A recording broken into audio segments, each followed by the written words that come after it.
Dhananjay De Silva included in the T20 internationals. Sri Lanka's test captain. Just not found his rhythm as yet, Pathum Nissanka, even though it's got off to a solid start. On more than a couple of occasions, we've seen the ball rush him, really.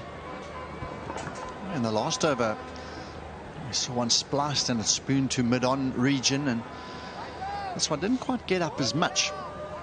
Like you say, he's just a bit late on those horizontal bat shots at the moment. Mirza, can he get a little bit of swing here to the left-hander? Just faced the two deliveries so far. They got rid of the slip, though. Upish, mid-off takes it. Kamil Mishara goes. That one looped. The noise off the bat was just not right. That's right, Mirza's been impressive so far with his new ball. First over got a bit of swing. This time, a little bit of pace, not quite timing it. Mishara looking to be aggressive. He's 0 off 2 before this. Hadn't got much strike. Starved of strike, and this time trying to hit his first boundary.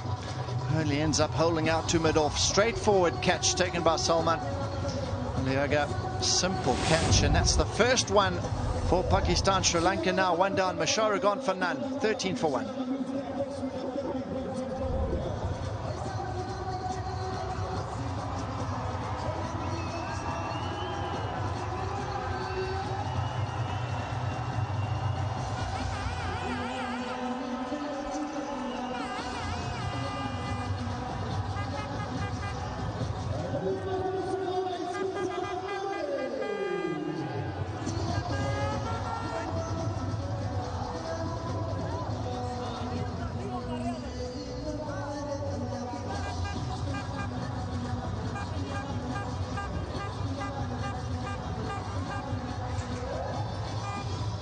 Sri Lanka lost a wicket. Kamil Mishara trying to get on with it. Just lobbing one to mid-off. Out comes Kusal Mendis. Average of 25, a strike rate of 130. Sri Lankan fans, of course, like to see a little bit more consistency from Kusal Mendis. And as we were discussing with Pathum Nissanka, the rhythm not there, the timing just not right. You find Kamil Mishara perish because he couldn't get the timing right. There's a bit of bounce, but I just feel the ball's holding in the pitch ever so slightly. Another look at the stroke. His bat turning in his hand, and as he hits it, he knew he was already walking back. Mirza strikes important from him. Good confidence builder early on in the series for Mirza. Big wicket. A dangerous Mishara.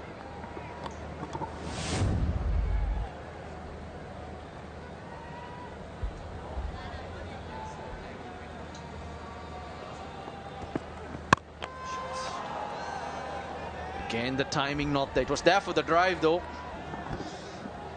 The son of Jayasuri, I spoke to him a bit earlier on, and he said it might be a little bit too paced. So we've seen on occasion the ball is stuck in the pitch, and a couple rushing Nissanka on the pull shot in the previous over. So he's a bit too paced. Sometimes ball skidding on, and on that occasion, for the wicket, just held up a touch, and that was his undoing.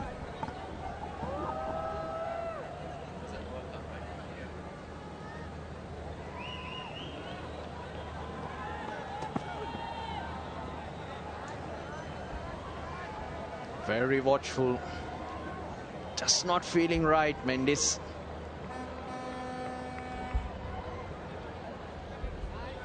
Suspicious look at the pitch from both batters. You get that. We expected that. With the covers on for long periods and a lot of rain around, would be some sweating. A single and a wicket off the first 5 balls of the 3rd over. Really good from Mirza.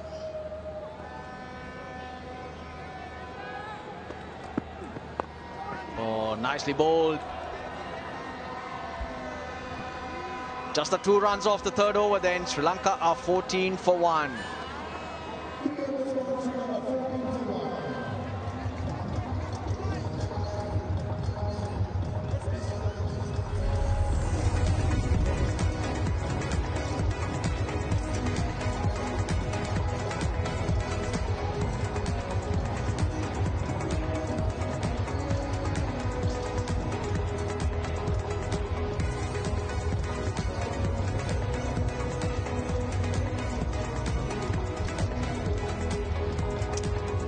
Nuantushara, Mahesh Tikshana, Dushmanta Chamira, Wanindu Hasaranga, Sri Lanka's main bowlers. They'll be hoping their batters get them about 170 to try and defend.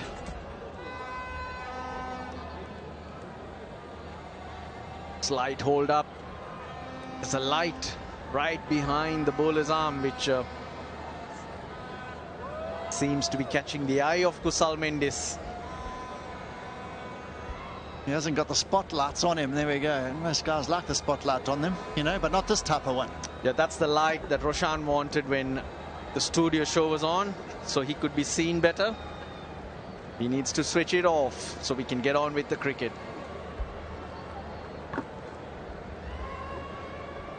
Just put a towel over it or something rather. It might be easier than pushing the switch. It was on in the previous over, but Mendis was not out there.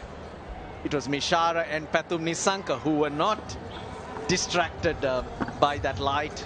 Saw this week there, Steve Smith asked mid-off to turn his sunglasses around. Can you? Where's he? The bowler's nowhere near mid-off. But what else? Quite funny.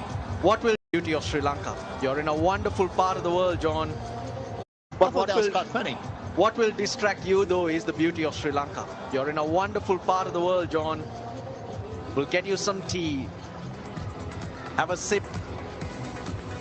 And soak it all in. Cannot wait to have a look around tomorrow. Don't switch off the lights. That allows you to see the beauty of Sri Lanka better.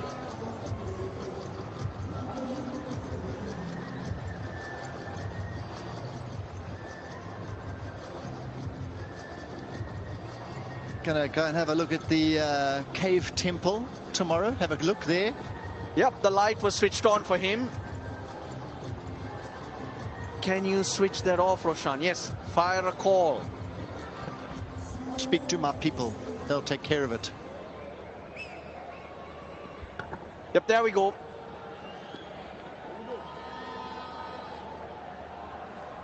Wasim Junior with regulation third man and the slip.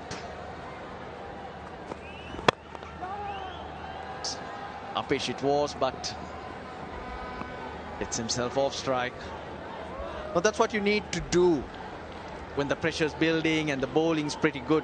Just rotate strike. Make sure that you're picking up those singles and wait for those balls that you can put away. You don't want to be taking too many chances early. Mendis also agreeing with Nissanka there. Ball's holding up ever so slightly.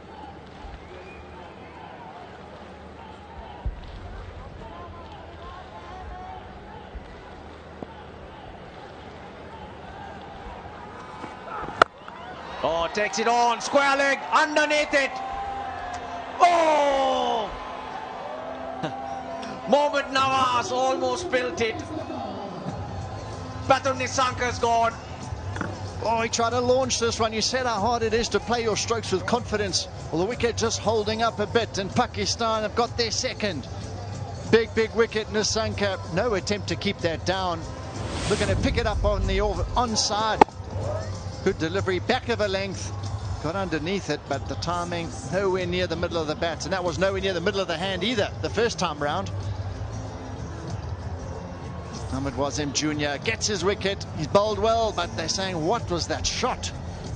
Sri Lankan fans, they disappointed. That's a big player gone for them. Nissanka, he's gone for 12. Sri Lanka 15 for 2.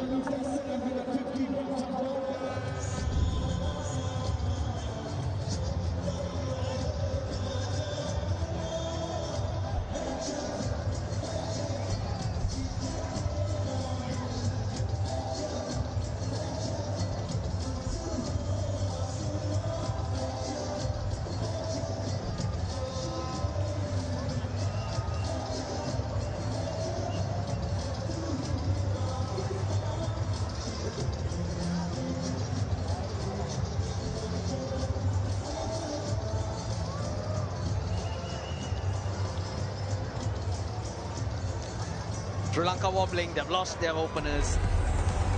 Dhananjay De Silva back in the team, played the last T20 international in June 2024. That was the last T20 World Cup that was played in USA and the Caribbean. Hit high on the back, Pathum Nissanka not in control.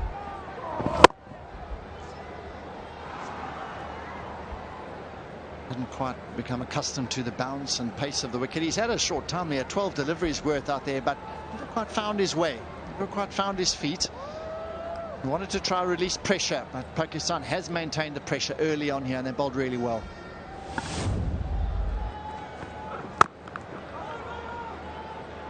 Just hit the deck. There's a bit of bounce. That two-pace nature just causing problems for the batters.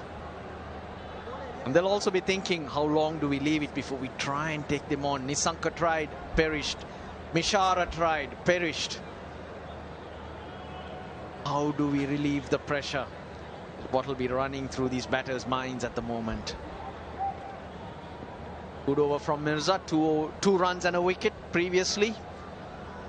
Wasim Jr. backing up. So now Saad would normally look to make the most of the last 2 overs in the power play, but the problem is they've got 2 new batters in at the crease now, so not going to plan at all. And usually a team that dominates in the power play and a contrasting performance from there on. So roles reversed, pressure firmly on Sri Lanka. It's for captaincy as well now. They've got a slip in position. Back was him for this last delivery.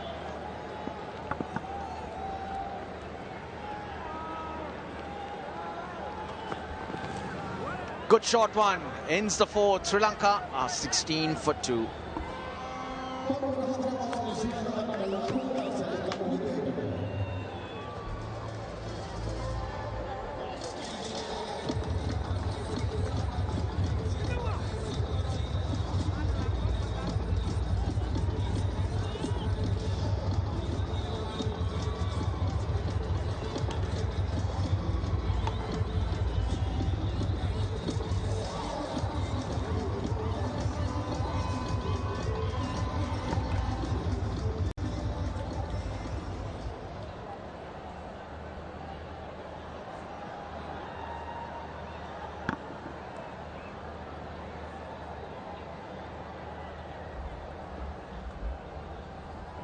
Work to do for Sri Lanka here.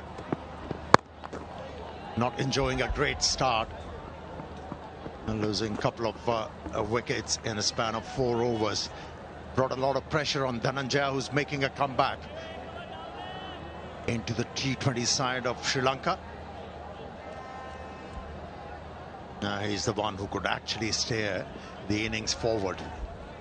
Dhananjaya de Silva. It's not going to be easy because there is something on the offer for the bowlers from this surface. Nicely played, nicely played.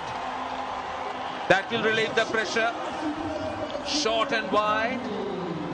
And Kusal Mendis was on top of it. Good evening, Kamil, Sohail, and good evening to all. Yeah, no matter what, how the pitch is behaving, but as a batter, if you're feeling the pressure, you have to stay alert for such deliveries, and Mendis was. Seized and the opportunity, bumped the boundary. Should relieve the pressure.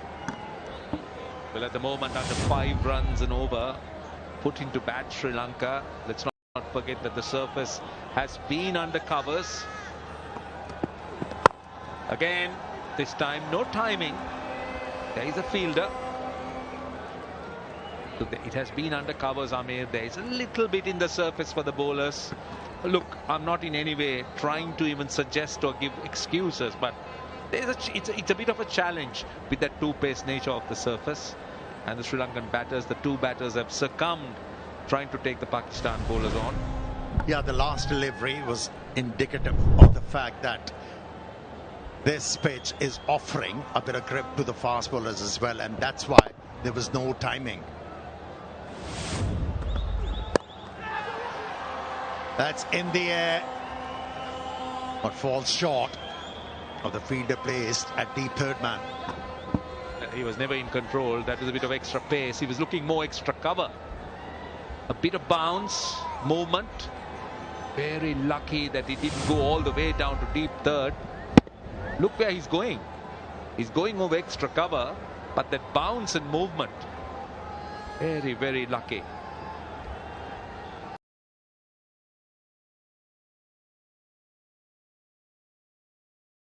Cover, you are right. To stay, why singles are handy in these conditions and also in this situation for Sri Lanka. What are we showing? Right, this is as far as how the fast bowlers have done in Sri Lanka. And Dambulla seem to be the place that they have enjoyed a lot since 2021. That runs per over Colombo RPS is better, but look at the number of wickets Dambulla, and the strike rate is amazing. Again, what about that? There is a little bit of holding up in the surface. 25 for 2, 5 overs done.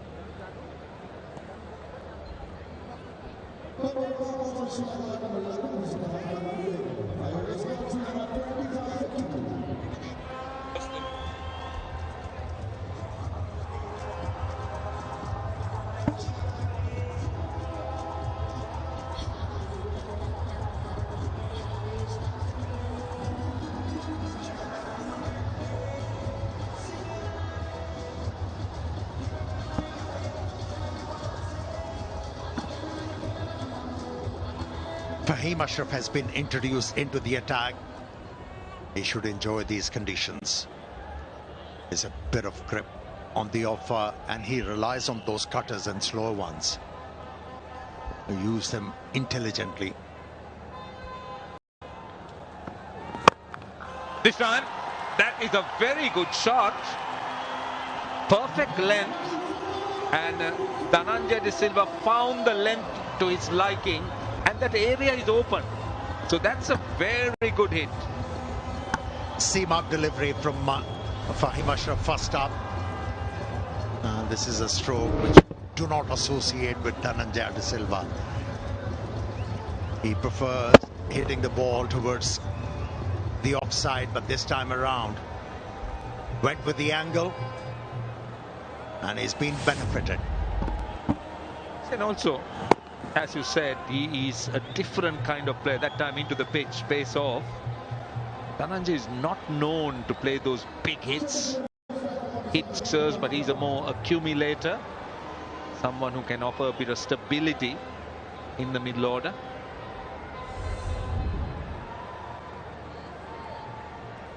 Faheem Ashraf, good record. Economy, very good under 8. Best of 4 for 23 in the modern game. If you're going at less than 8, you're doing well in T20 cricket.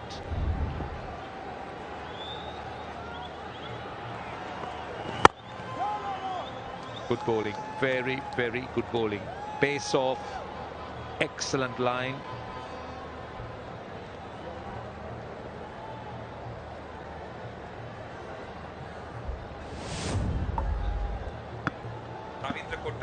Yeah. After getting hit for a boundary, he's sticking with those cutters and slow ones. Faheem Ashraf learned it quickly how to go about the job. Another slow one, but it was too short and good enough for Kusal Mendis to pick up another boundary. See, what Faheem Ashraf has to be careful about is the length if he's going to take pace off. That was short. Love the batter plenty of time. And yes, we've had a lot of rain here, but look how quick this outfield is. That is a tribute to the ground staff who's done a brilliant job. They have just made sure that this ground remained bone dry. And that gave so much of value to that shot.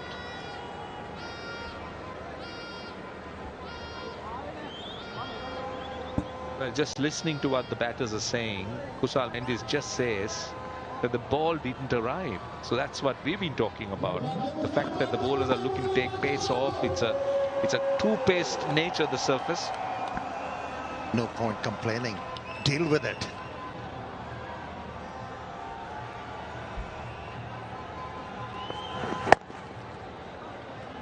Single. So the power play is done. The first 6 overs, 10 runs of that over. 35 for 2.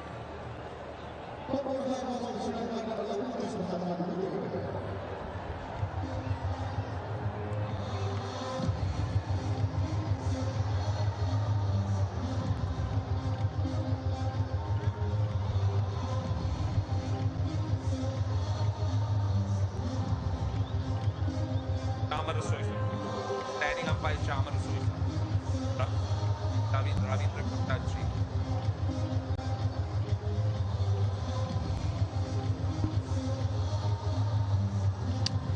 $35 for 2, and that's the power play done and dusted. That last over 10 runs, so that was good for Sri Lanka. Right, that is Chamar Soisa. He's making his debut, T20I debut. Good first-class cricketer for Sri Lanka. Hailed from the south, the standing umpire. And his partner, we should be able to show his partner, but first let's focus on this man. The leg spinner Shadab Khan hasn't played a game since June 2025.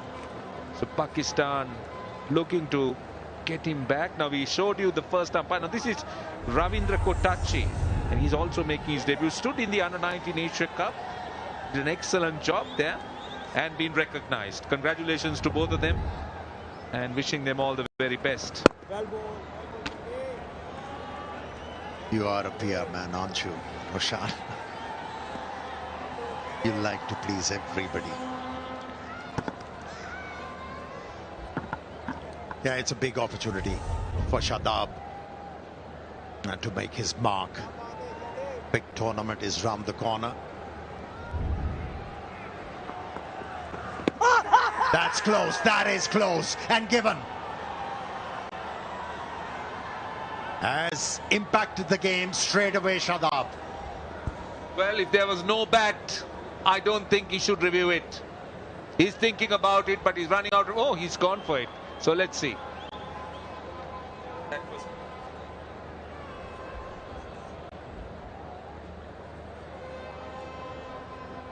TV umpire director, we have a player review for LBW. Original decision is out. I have checked the feed. Fair delivery. Start with the front run, please.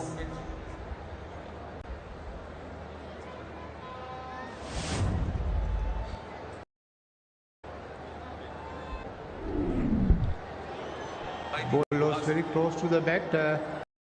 Can I have the ultra to confirm no there, please?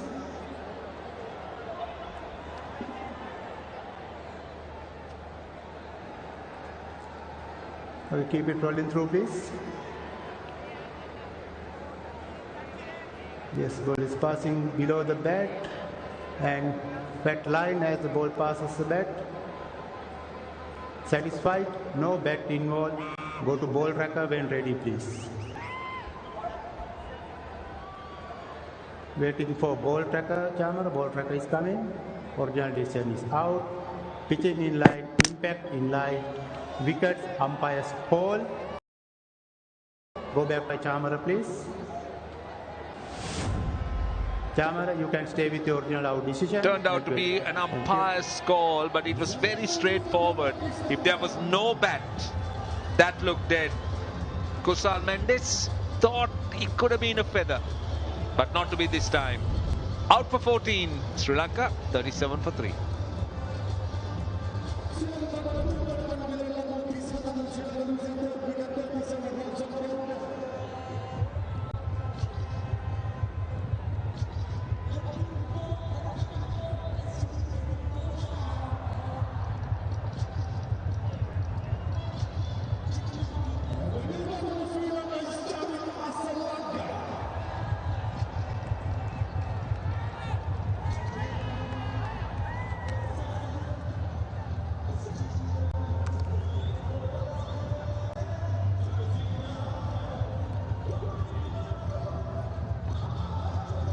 Charith Sri Lanka was the captain of the Sri Lanka T20Is, but in as a player. Hasn't had a great run in the recent past, but take nothing away from him as a player. Very, very talented left-handed batter, can bring a surprise. And he's up against a right-arm leg spinner.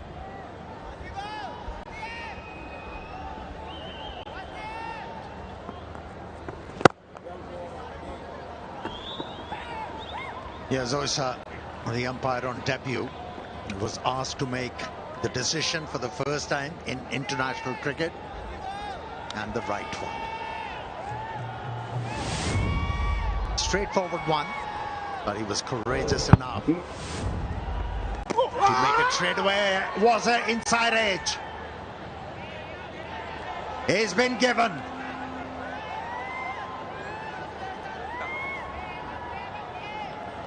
Not reading the googly on that occasion.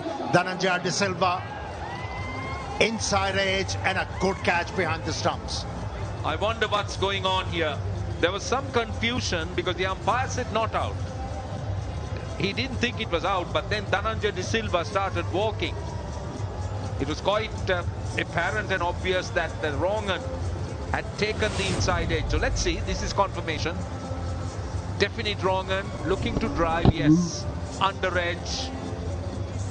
Almost getting stuck in the midriff, but doesn't matter. He's held on to it. He's surprised. And now, a first a no and then a yes. Sri Lanka losing wickets close to each other. Dhananjaya De Silva out for 10. It's 38 for 4.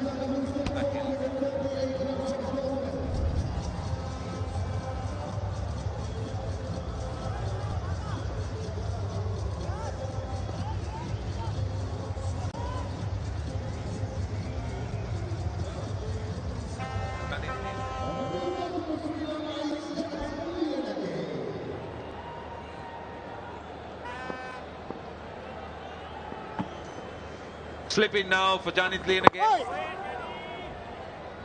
And I do remember him making his international debut as a T20I player, then left out. But it's the end of the over, we'll talk about it. 38 for 4.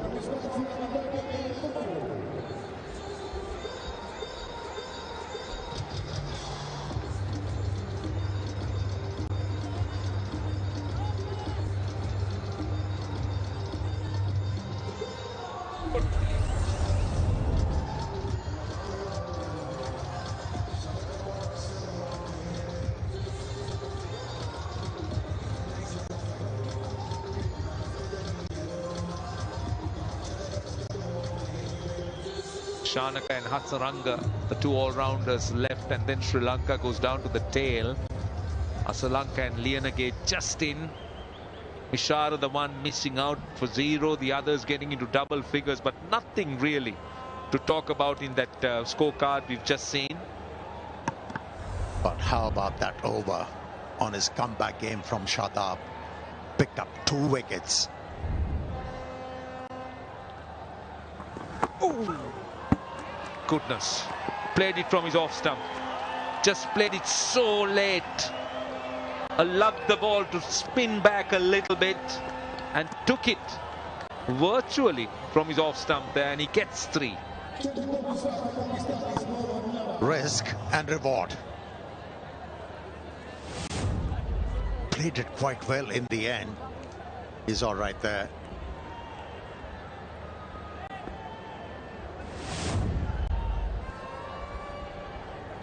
Moved away from the leg stump to be able to deal with that spin from the left armour. Sri Lanka.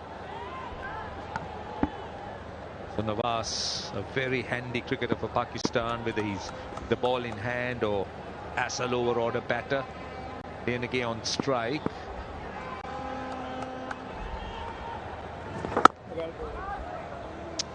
Well, you spoke about Shadab's first over and those 2 wickets. Kusal Mendis was the first, and then Dhananjaya Operongan. Yeah, to be able to perform well as a player, you have to go through the rigmarole of understanding the conditions, the pitch, and the opposition.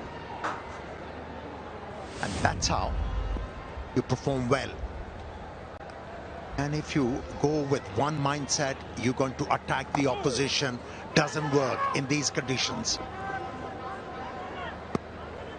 Now, I don't know why players are impelled in this format. They have to go out and go after the bowlers. At times, you have to hold back. Remember that song from Kenny Rogers, your favorite one, Gambler? When to hold back? Hold on.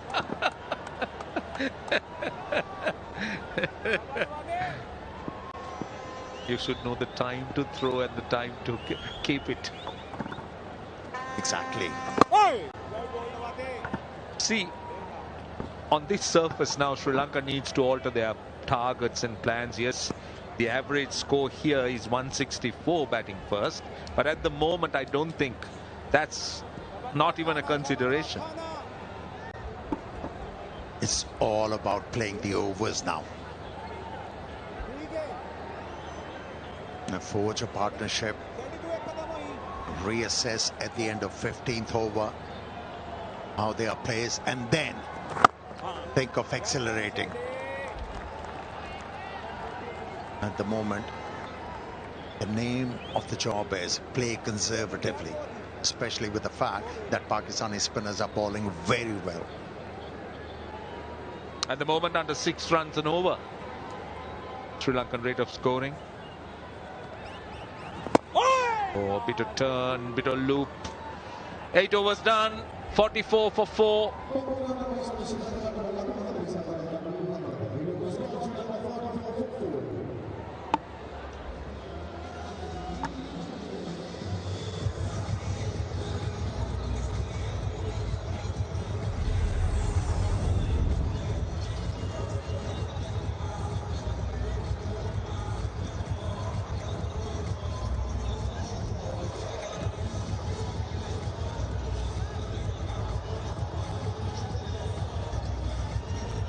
Eight gone, 44 for 4 at the moment. Just a reminder, if you've just joined us, that Pakistan decided to bowl first after they won the toss. And they've done well. 2 wickets for the pacers, 2 for spinners.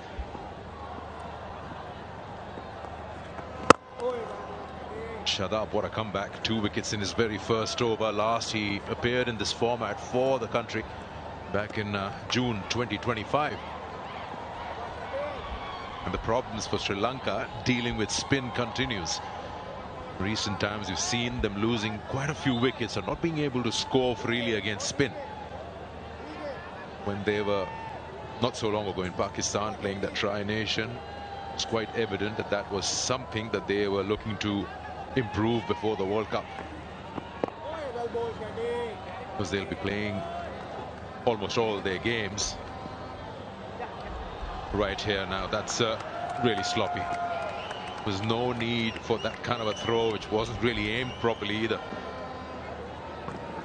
So I think the strength of Sri Lanka has been in the power play. They've done really well. And they've struggled in the middle, and today they've struggled in both categories. So now they don't have the opportunity of getting ahead of the game in the power play, where they came out poorly, and now they're in a precarious position. 47 for 4.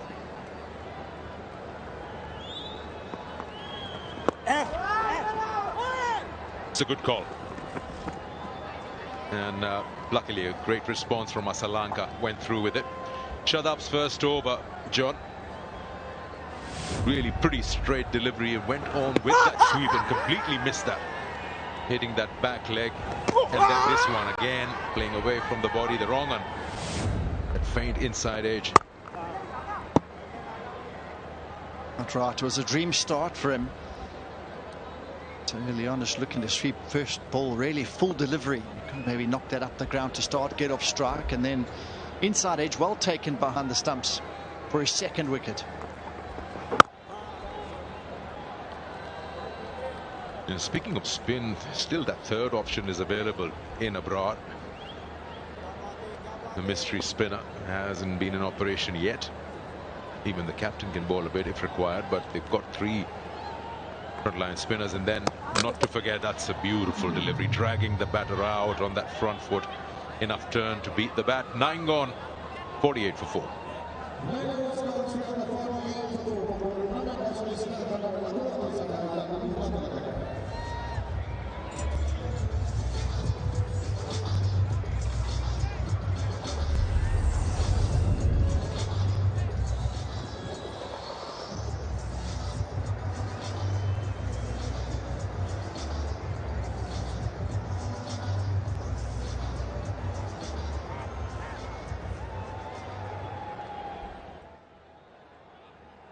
And 5 bowlers have been in operation, 2 of them being spinners. And as we were talking about it, John, they've got Saim Ayub, who can also bowl a bit, and he's been the pick for them.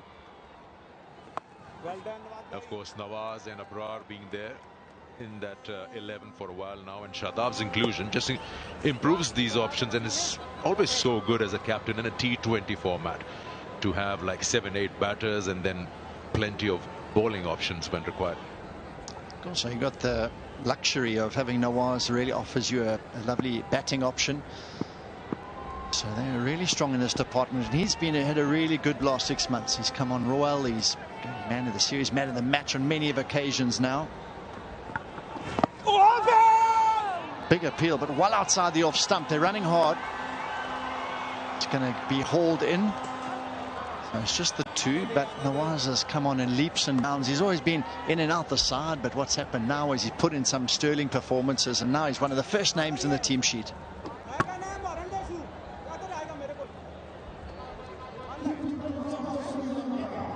Such a crucial phase of the game, over number 7 to 15, where you just build that base, that foundation for a big score. And this impact was way outside off. He's trying to drag that from outside off stump. They have the power play in the 30s, losing 2 wickets, and then further dent, a double wicket over from Shadab, right at the end of the power play.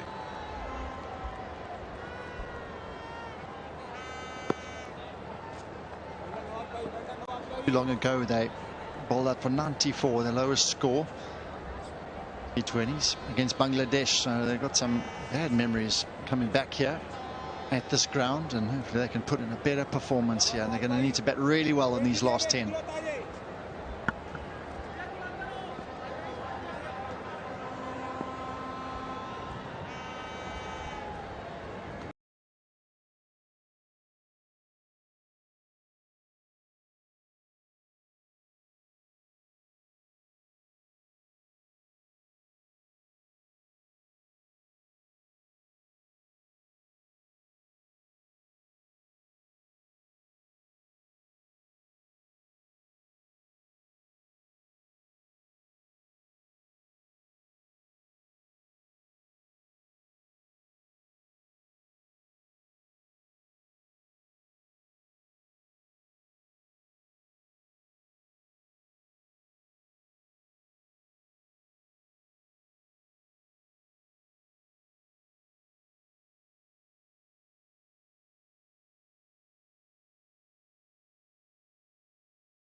The matchup they want to do a lot more often, this batting partnership.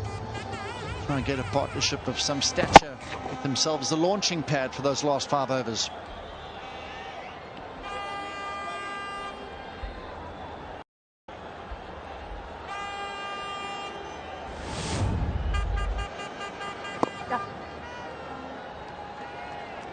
Now Sri Lanka will keep strike.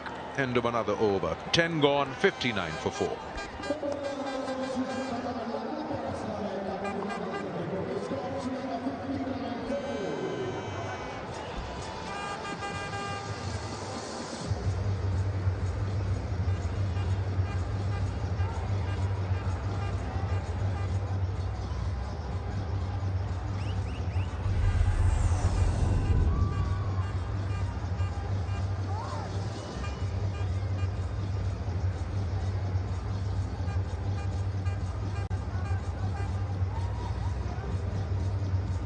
For 4, halfway stage. This will be a very, very crucial partnership. Got to make sure they don't lose any more and allow themselves to have 6 wickets in hand with the last 5 overs, and then look for, say, 50 plus, maybe more. You could afford to do that when you've got 5 or 6 wickets in hand.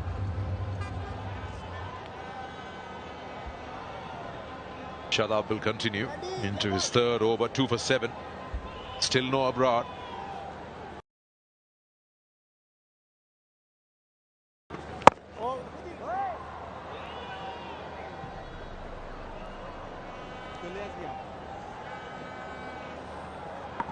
Shadab has got a big smile on his face. No wonder. I'll have that too. 2 for 8. Entering his 3rd over. He's pretty consistent so far today. Lost wickets in pairs, really. 13 for 1, 15 for 2. And once they're again building again, and they're 37 for 3, 38 for 4. Down the wicket, and he finds the man in, tips it over the boundary. Sahibzada Farhan there would have been 3rd for Shadab. He was in good position to take that. Eventually, just helps it on its way. As he was taking his hands towards the ball, he was looking over his shoulder. In a way, he knew that boundary rope was right behind him, but the batter would have had his heart in his mouth at this stage. And they're just trying to rebuild. Holding out too long on off a full toss wouldn't have looked good. Now that really good looking stroke here, this time on the offside. Yeah, they'll have to take a certain amount of risk just to push this run rate a little bit. That's the 6th there. Now Shadab thought he's had his man, would be in his 3rd. Made a low full toss out of it, coming down the pitch, and look at that for an effort.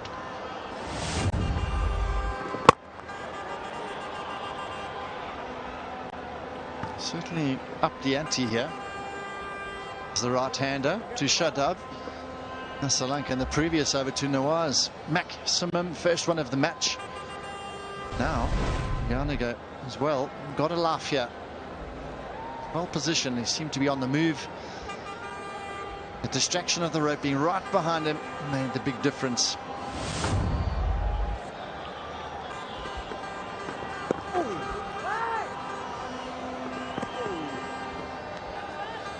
Another good call from Lianage. Picking the field as Abrar isn't very quick, though he got a good bounce. It's been a little bit of a momentum change in the innings here. The last 2 overs looked really good.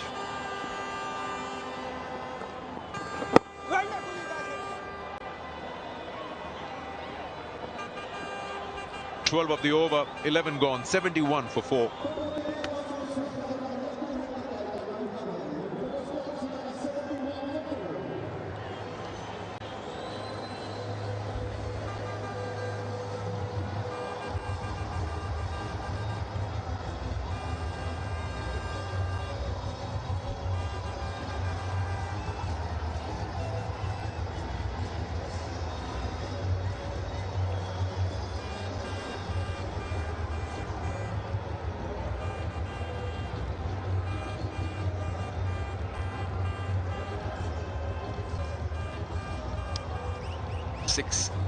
.45 is the run rate, and the last over has helped them. 12 has been brought into the attack. Surely be someone you look out for. Such a great dress rehearsal before the World Cup. Pakistan and Sri Lanka both will be playing all their matches here. When I say it's Sri Lanka, of course. Having a look at the wickets. First man to go. Mishara holding out to Mirza. And then a big stroke from Nissanka as he got himself in. Holding out, caught Nawaz, bobbled, was in the bowler, and then Shadab. Show. LBW, then an inside edge. 2 wickets in the same over. They were confident. The batsman walked off. The finger came up. 4 wickets down. Shadab's been really good so far.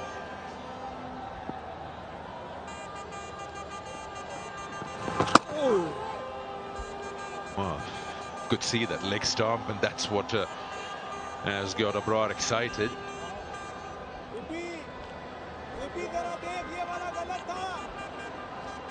23 coming in the last 2 overs before this, so that's certain level of acceleration. Oh! I just felt there was a sound there. Oh, has he? Oh, he's walking. You're right about that. There was a sound, and suddenly very subdued celebration. Sri Lanka takes the walk. They've lost 5 now. Trying to hit one down to mid-wicket on a ball turning away. Just have a look. top spinner. Big heave onto the onside, a slight edge, slight defection, and another good take by Khan. Big appeal, here's a celebration. A smile. The batsman walks past him, he's gone. He walks off just as Sri Lanka started fighting back. Sri Lanka's out, he's gone for 18. Sri Lanka 72 for 5.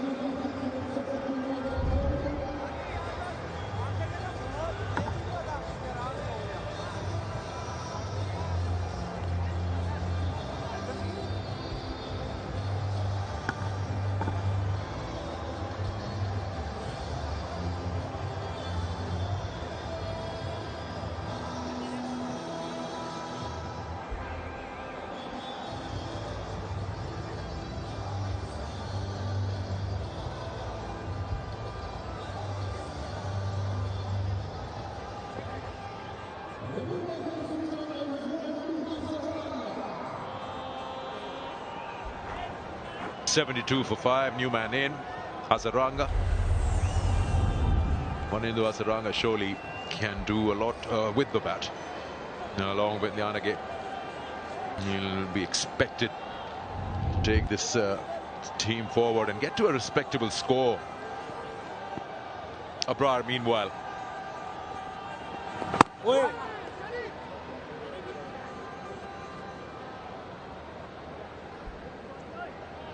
Really like what Abrar's doing here, really at the stumps, top spinners, just slight variations, so good. Bringing the stumps into play, I feel. Like to do that a lot more often. Pakistan sends a bit of blood. Yeah, they want to get a couple more wickets here. There's a real opportunity here for their spinners.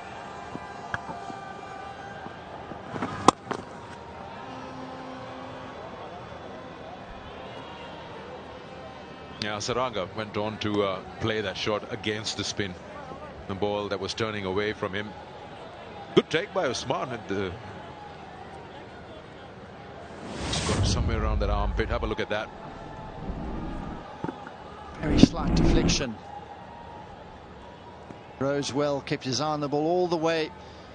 Here it is, a little bit of the toe, top corner of the bat, or bottom corner, I should say. Deflection, little sound, well taken. So great work here from Abrar. Brilliant from him. 12 gone, 74 for 5.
Same way, Sri Lanka cricket though, so involved in rebuilding Sri Lanka. All proceeds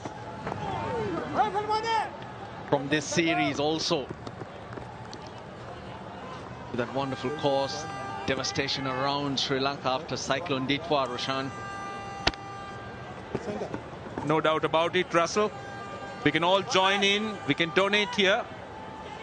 Well, I can tell you that the government has established the Rebuilding Sri Lanka Fund under the Presidential Secretariat. It will be governed by a joint government and private sector committee. That is to ensure that credibility, efficiency and strong oversight is maintained. But yes, you're right. It's time that everyone got together and worked towards rebuilding Sri Lanka, and that has to be done.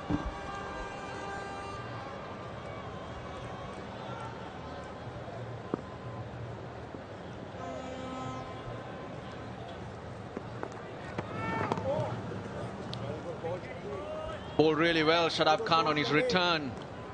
And the ball spinning like that just tells you there's moisture. Definite moisture, and it's drying moisture. It's turning a lot. Hit it well. Fielder has work to do. In a gate, quick between the wickets. Well, with the ball turning like that, they got to reassess, see where they can go. 164 average score batting first. Most games won by teams batting first here in Dambulla. I still feel 155, 160 is a must. Dasun Shanaka, the captain, he's held himself back.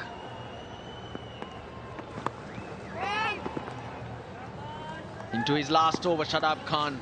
In fact, last delivery. Yeah, he's bowled a brilliant spell, but you're talking about 150. But currently, Sri Lanka at the current rate 121, so they need to move on.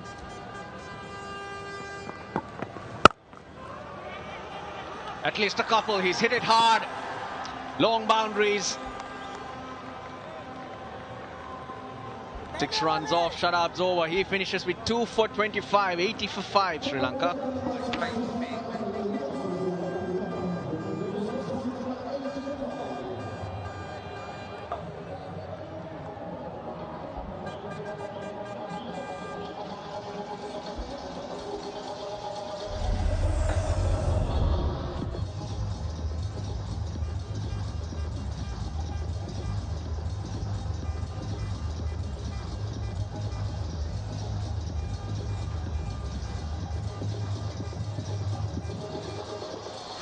They're trying, Sri Lanka, just not able to break free. First it was the two seamers, a wicket apiece, Salman Mirza and Mohammad Wasim Jr. Then spin from both ends since the power play, and it's just been hard work. Hit well, down the ground. Hasaranga gets a boundary for Sri Lanka after 16 balls. Yeah, they need a few of this. Yes, we do know that half of the side is out, but Sri Lanka can't afford to play dot balls. They need to be a little bit more proactive, go after the bowling when it's offered, just like that. And that's his strength. And one thing about Hasaranga, who used to be a predominant offside player, he is now looking to pick more spots. That's a very good looking shot. Down the ground for 4.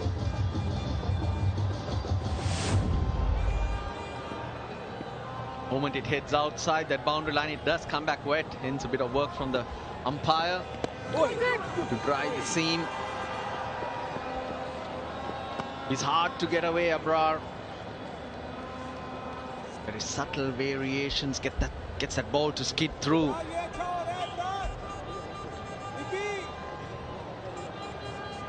Strong winds which blow across the ground here is also a factor. Clever bowlers use the wind for drift. That's upish. Here's another. No, he's put it down. Salman Mirza. I thought he had it. Just gets away from him. Important that Lianage now takes his opportunity with both hands. There was one on the boundary that the fielder miscued. This one too. Sri Lanka wouldn't be complaining. The one that you're talking about, the mystery that Abrar brings into. He uses his wrists, the fingers a lot, so it's very deceptive. Hey!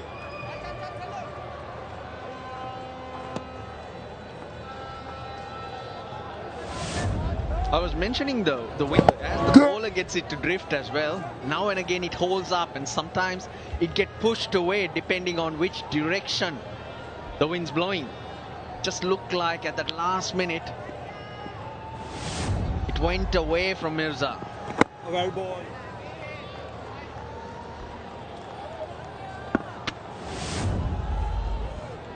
This is Sri Lanka's wicket. Watch the drift, it just comes in, but then when it gets closer to Sri Lanka, just holds its line. More runs, at least a couple. 10 off the over. Sri Lanka need more of those. 90 for 5.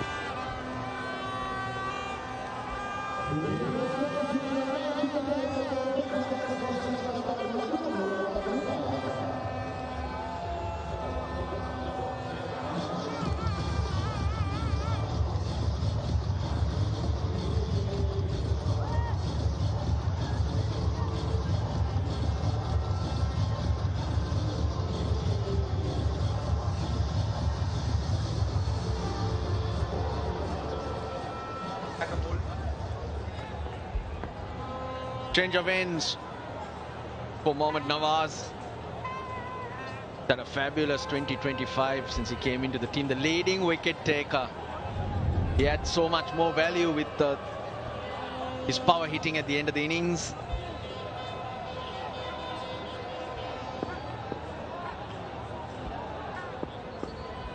When you look at the other bowlers, he's been expensive.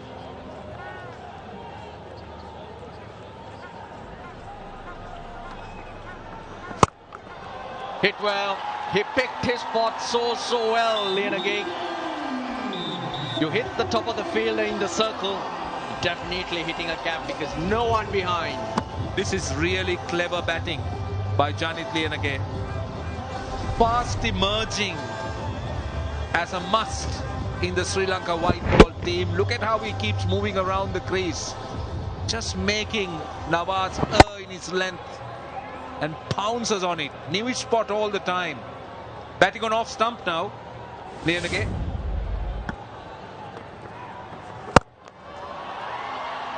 Flat and hard for more. Skids off the outfield. Outstanding stuff. Outstanding stuff. Back-to-back boundaries. You were talking about 150. Sri Lanka need to go at about 8, 9, 10 runs and over from here. The last over gave 10. He's already got 8 of the first 2. Yeah, they're looking at 160 now. But work got to be done here. Rebuild, we said earlier. Got to keep it going. 5 overs after this. Bit of momentum with the batting.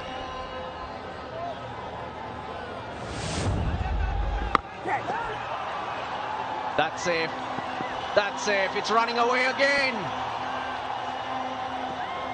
100 on the board for Sri Lanka. It's taken a while. Well, this partnership, now 29 of 18, is critical.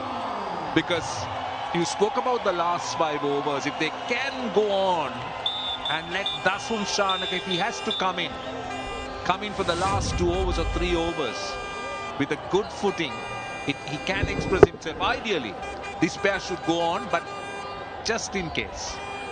That, to me, will be perfect for Sri Lanka to try and get to that 150 or 160. But still a lot of work to be done. At the current rate now, 139 to get to 160. They need to go a little over 10 and over. And that's not unreasonable. You set yourself right. 10, 12 and over is what teams look for in those last 5 overs. So Sri Lanka nicely paced. That was a little lucky. No man's land was Hasaranga. Just managed to get back to ball. The 160 on the cards. Now they need to milk the last 2. They got 11 of the first 4 with a dot. Can they finish strong? That should be Sri Lanka's plan. Useful edge. Fast outfield, another 4. The runs are coming for Sri Lanka. Well, they needed a big over to get this momentum going. They got 1, they got 10 in the last, now they got 15 here. Now this is perfect, this little phase for them. Doesn't matter how it came at this stage. There was a bit of grip and turn, but useful. Very, very useful in the context of the situation. Bowled a little quicker from Nawaz too. That gave the pace the ball needed to run away. Most expensive over of the innings. Hit well. That's the 116 coming off the 15th. 106 for 5.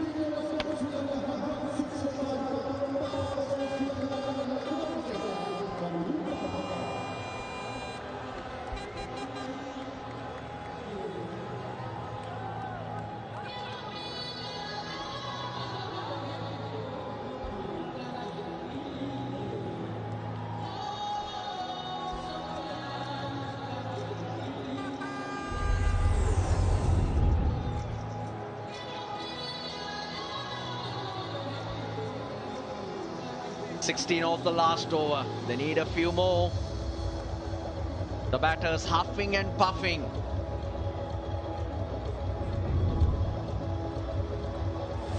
Three boundaries in the last over. Good shot from Lienage. He created that. Picked the length early and hit hard. Very fortunate. But runs nevertheless.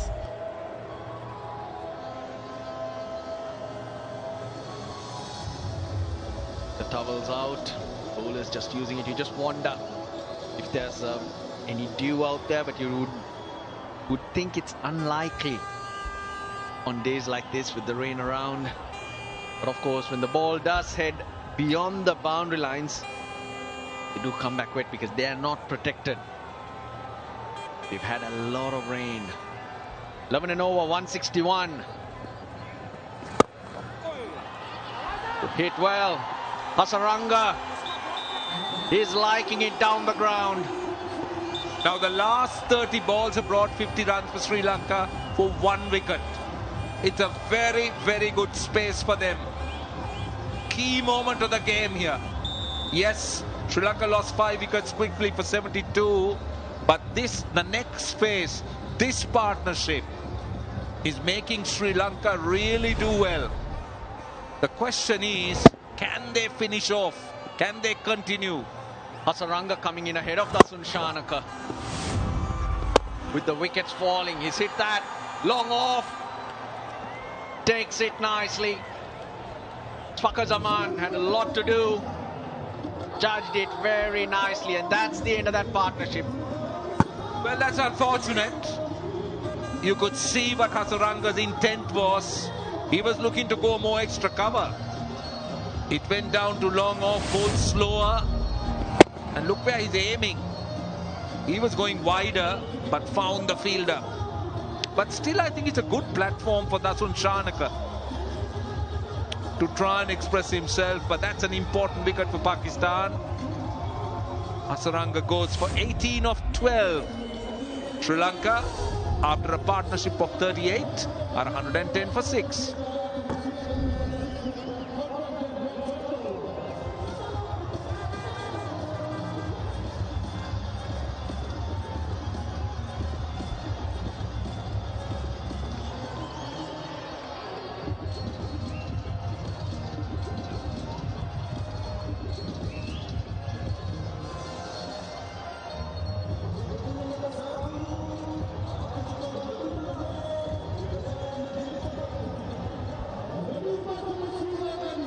Sri Lanka's captain Dasun Shanaka in at 8.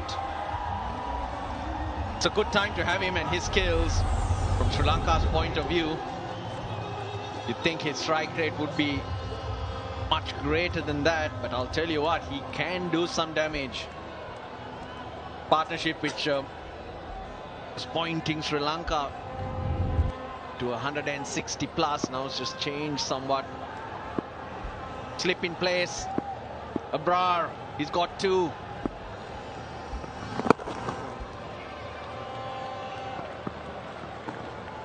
Well, Lienage batted beautifully, started off slowly, and now finding the boundary, and had a good partner in Hasaranga, but he went wide and found the fielder. Ball slower, threw it up a little bit. But this is the time Sri Lanka needs to play smart cricket.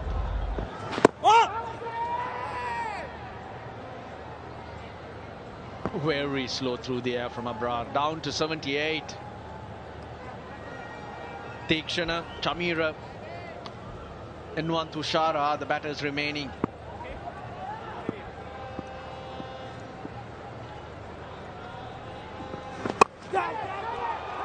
That's safe. Oh. They're coming back for 2. They'll get it. Agha gets his head down. A good intent. The running was good and aggressive.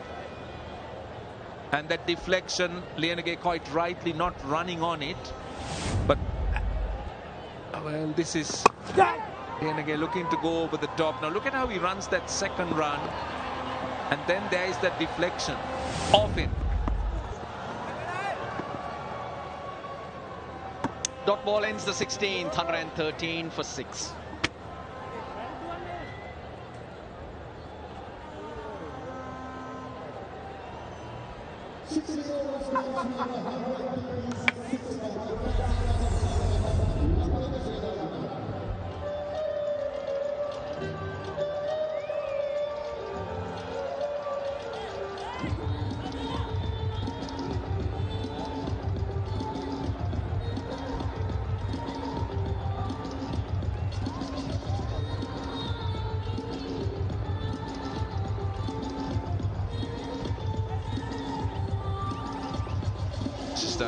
When you feel that they're getting on with it, Lanka, Agha earlier on, they lost a wicket.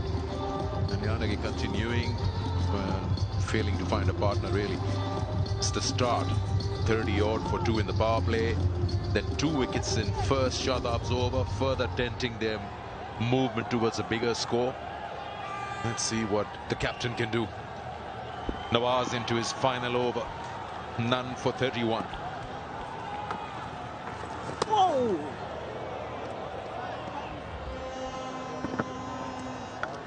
He likes to use the long handle. Sri Lankan captain Dashan Shanaka. But this pitch is offering a lot to the spinners. He needs to be careful. He has to commit himself fully to the stroke and the mindset.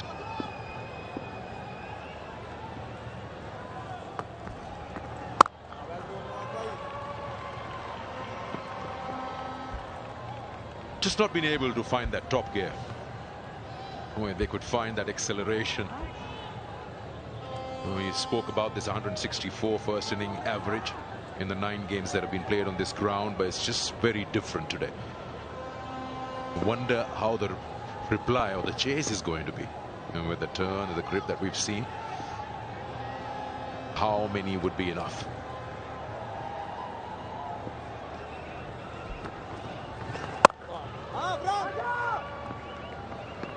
Again, coming back to that point that this spin has been troubling the Sri Lankan batters in recent times, and clear evidence of that today as well.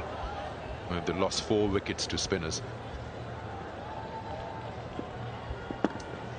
Surprising, isn't it?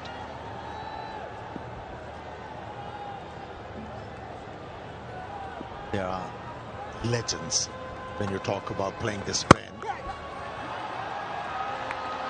Oh, this is nicely struck. It wasn't a quickish delivery from the left armour. Captain had to wait for it and was able to time it so well. And then that placement. And you know why I say it's been timed so well? Wasim Jr. is quick, but he was struggling to get to it. And it wasn't far away from him. Have a look at that. It was going away from him, but he is rapid. And the ball wins that race, was hit very hard by Shanaka.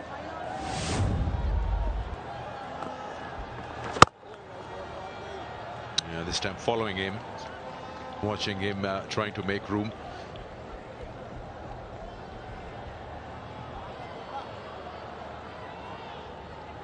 Such a great dress rehearsal for that World Cup to come up. Both these sides will be playing all their matches here in Sri Lanka. So Pakistan, of course, will be looking at what combination, what 11 would be good, how many spin options will work for them.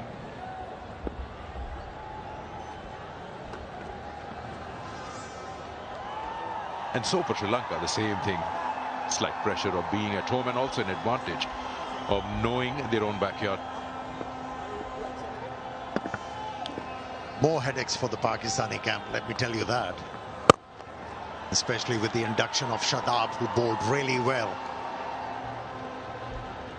during his comeback game tonight, or should I say this evening. 17 done, 122 for 6.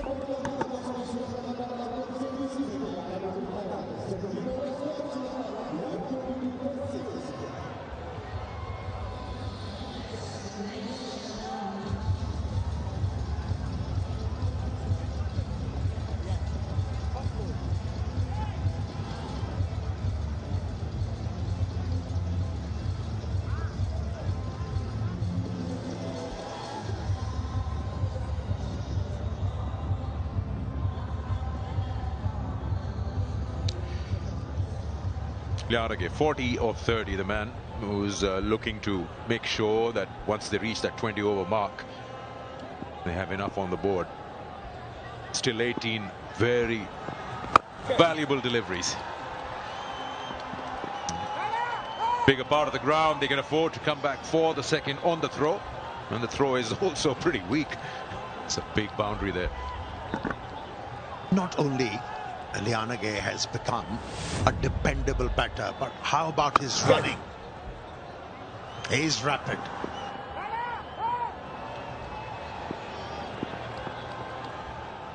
Yeah, the way he has approached this game, it goes to tell you, especially for aspiring batters, T20 cricket is not about hitting 6s and 4s. Yeah, at times they're important, but if you work the ball into the gaps and keep on rotating the scoreboard, you can be bothersome for the opposition. And that's what Lianage has shown the world time and again.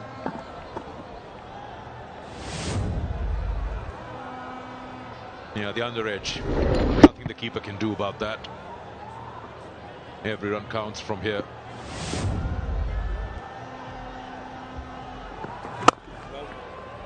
There's been a certain level of struggle for Shanaka to time it, but Lianage has found a way to deal the spinners. Yeah, his footwork, brilliant. Wasn't afraid to expose the stumps. At times took few risks, and he was paid. In the air again, but this time around found the fielder. That's a big wicket for Pakistan. Yep. For a moment I thought he'll clear that fielder, Nawaz, at long on, but it just landed right into his lap. Lianage, every time I said that when they're looking to use that long handle, they lose a wicket. And this was perfectly into the hands of that fielder at long on. Nawaz didn't have to move much. And out goes wicket number 7 with Janit Lianage, getting valuable 40 to his name. 127 for 7.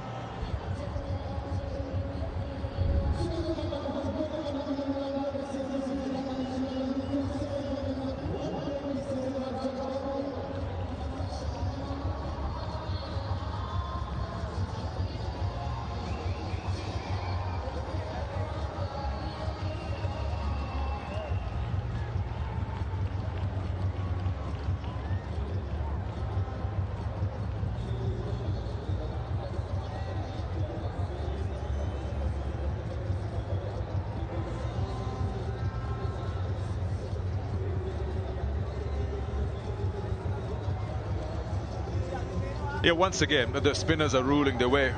3 for Abrar now, and in comes Dushman Shamir.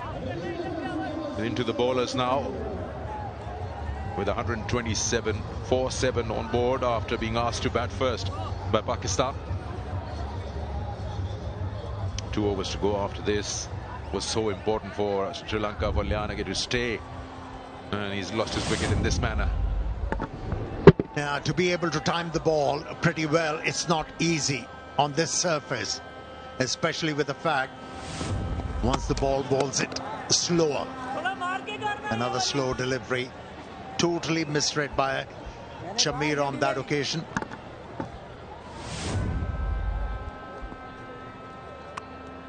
Yeah, tossing it, just inviting the newcomer to go after it.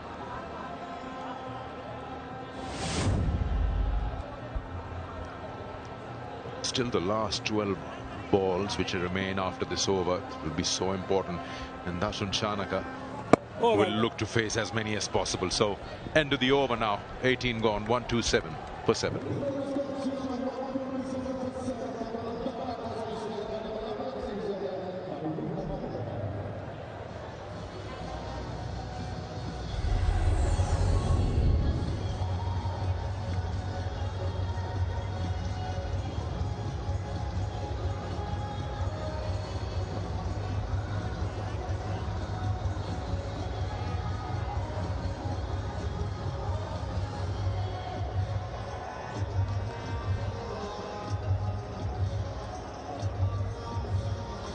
That's the story so far. 18 gone, 127 for 7. Standout would be Lianage, 40 or 31. The rest of them got themselves starts, but they kept losing wickets at regular intervals. Now it's back to the Pacers.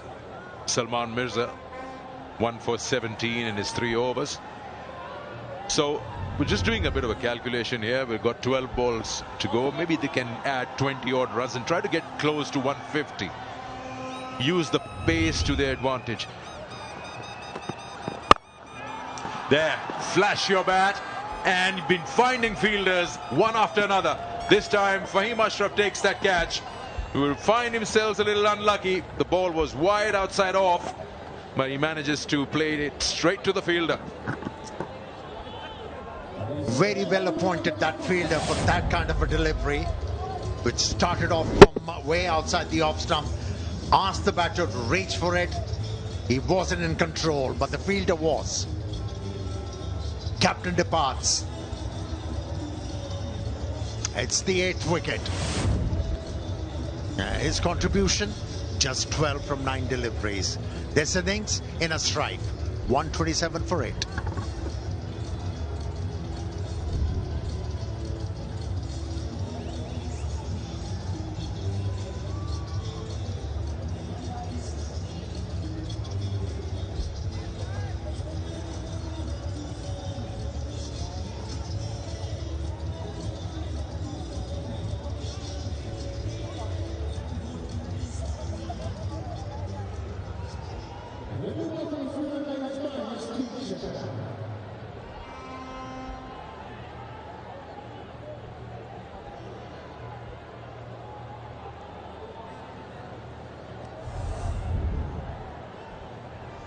Mahesh Dikshana walks in, 127 for 8.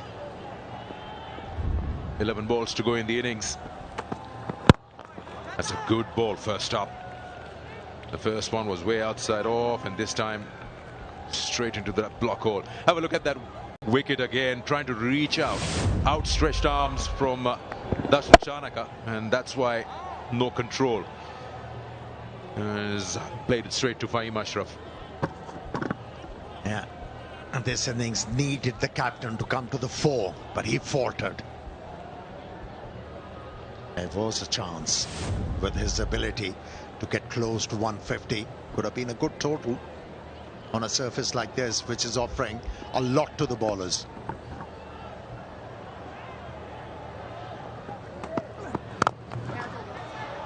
Gone. That's another wicket here. This time is Chamira who goes. Sri Lanka just not finding that accelerator. The foot on the pedal is missing, and they're losing their wickets. 8 down now. 9 down, beg your pardon. Yeah, with that angle, the option taken by the fast bowler Chamira wasn't the right one. You need a bit of room outside the off stump to be able to hit the ball over extra. He was cramped, no timing, none so ever. That's why he's walking back without contributing. It's 128 for 9.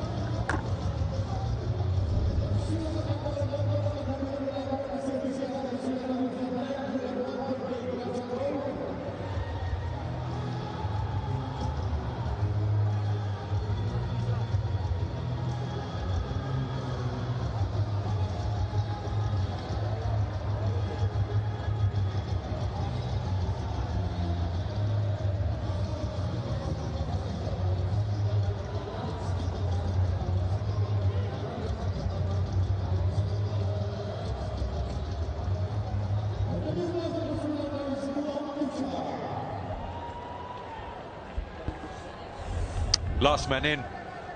Mishara. Still got 9 deliveries in the innings, but it seems like Sri Lanka is looking to be wrapped up before that. This certain level of, if you look at the fall of wickets, there's a pattern to it. And just have a look at that last wicket again.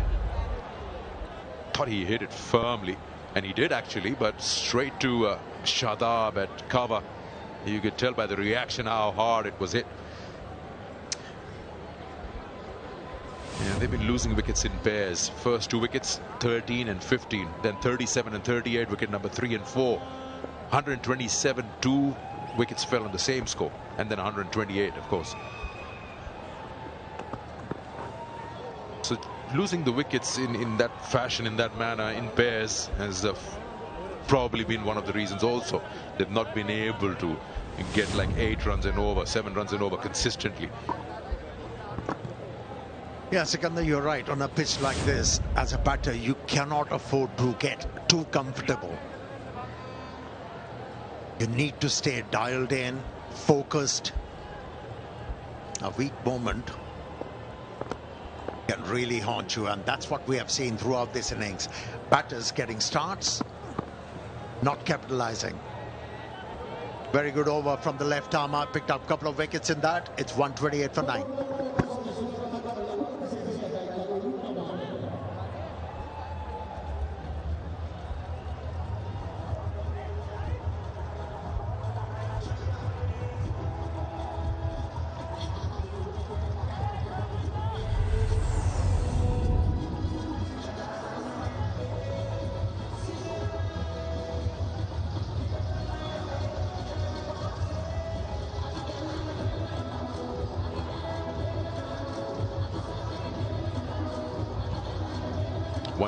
For 9. He'll surely look to bat the old 20 overs. Spinners have been good. 2 for Shadab, 3 for Abrar. Nawaz was a little expensive today, went wicketless, none for 40.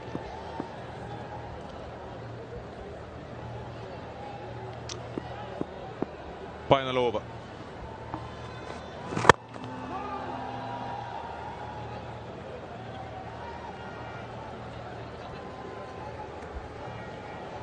Combination has been good. Now just looking at how you want to look at your 11 in the matches to come, and then so on to the World Cup. What would Salman be thinking? How many spin options should he have in conditions like these? Like we mentioned earlier, Saim has not been given the ball, and back in Pakistan when they were playing the Tri-Nation, he was given most of that bowling, also in the power play. So a different outlook to it. Is appealing for a caught behind, but a very delayed appeal from Wasim Jr.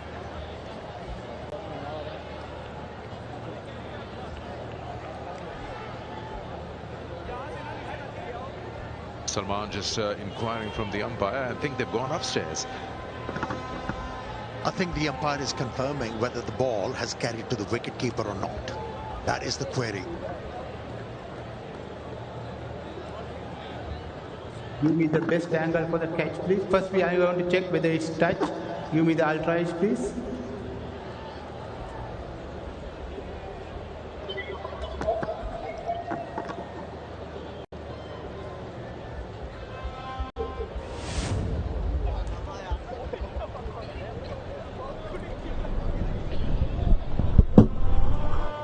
Give me the ultra edge there, please.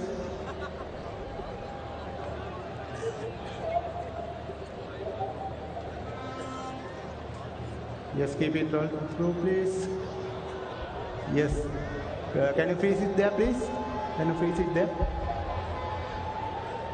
Yes, there's a clear spike. Clear spike has the ball next to the bat. Go for the catch, please. Completion of the catch, please.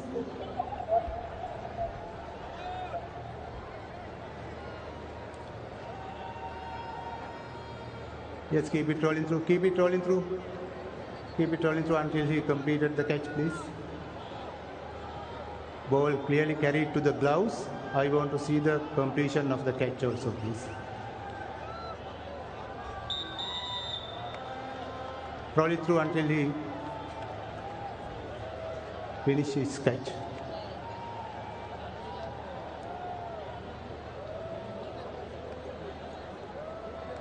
Yes, I am satisfied. I have decision to the giant screen.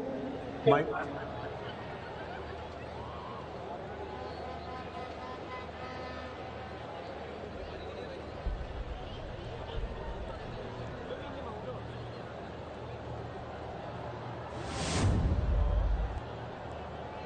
Well, he's walking off, and the television umpire has made his decision. It means that Sri Lanka have been wrapped up in 19.2 overs. It was a good catch taken. A faint inside edge was picked up by the bowler.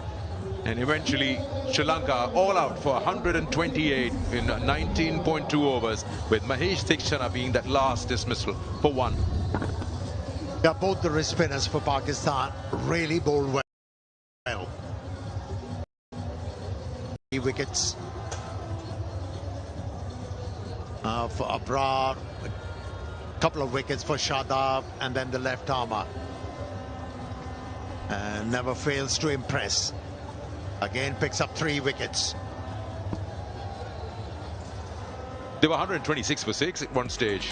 They lost 4 wickets for 2 runs.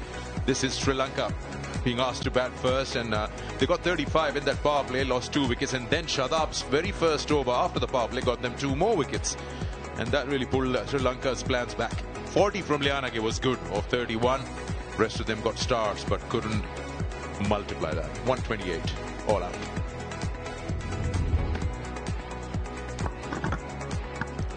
Yes, the conditions suited the bowlers, but Pakistani bowlers, they're very efficient with the new ball. Pave the way for the spinners to come and take charge of the game. Never failed the captain, both the leggies, Abrar and Shadab, bowled really well. Shadab on his comeback game. All right, so here we are. It's very clear cut for Pakistan to come out there and look at chasing this down. 129 in the 20 overs at 6.45 runs. So don't go too far. We'll be back with the chase.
Welcome back. Well, it's not looking too good for Sri Lanka in the first T20 international of this Rhino Cup, powered by Bellows. Let's take a look at how Sri Lanka finished off. Not impressive at all. They had their moments, especially with Hasaranga and Lianage together, and you would have expected Dasun Shanaka to come in and give it the finish that he's capable of, but not to be. And Sri Lanka being dismissed for just 128 in the 20th over. Pakistan bowling was very good. Mirza at the top, and so was Wasim. I thought Shadab in his comeback game was excellent. And Abrar, 3 for 25. Yeah, Pakistan earlier on won the toss, decided to bowl. That was the first boundary of the match. There was high hopes at that stage. The two openers started out, but soon Mishara came into some trouble. Mirza got his first of 3 wickets. And Nissanka trying to launch one, only found square leg, who bounced out his hand, and Nawaz held on. And that was Mohammad Wasim Jr. striking with his first wicket. There needed to be some fight back, and there was some. Not quite proving to be enough. LBW, Mendis, a big wicket. Shadab into the attack, and he double strike in the same over. Inside edge this time, well caught by Khan behind the stumps. Nawaz, he was a bit expensive today. 4 overs for 40, unfortunately, but this was a big lifeline given to Sri Lanka. Got knocked over the boundary for 6 when it should have been held on to. But Khan really did well. Threw out some good catches. There were shows of some hope. There were signs of hope along the way. A couple of chances not quite held on to, or didn't even get a hand to on some occasions. Glimpses, not quite enough from this side. 11 fours, 2 sixes in this innings, but the partnerships, there was nothing to speak of throughout. Some big wickets fell at especially tough times. Abrar was a standout for me coming into the attack late, taking 3 for 25 today. And this was a big wicket as well. Shanaka holding out to a deep backward point, and there you can see he held his head down there, couldn't believe his luck. The wickets kept on falling. The last 4 wickets falling for just 2 runs. That was a huge disappointment. Inside edge, well taken by Khan. That was his 3rd catch behind the stumps. They needed to go upstairs for it. The technology at our disposal. Decision was out. And that was the end of the innings. Disappointing, but Pakistan now, Sri Lanka posting 128, will need 129 of 20 overs, under 7 to the over.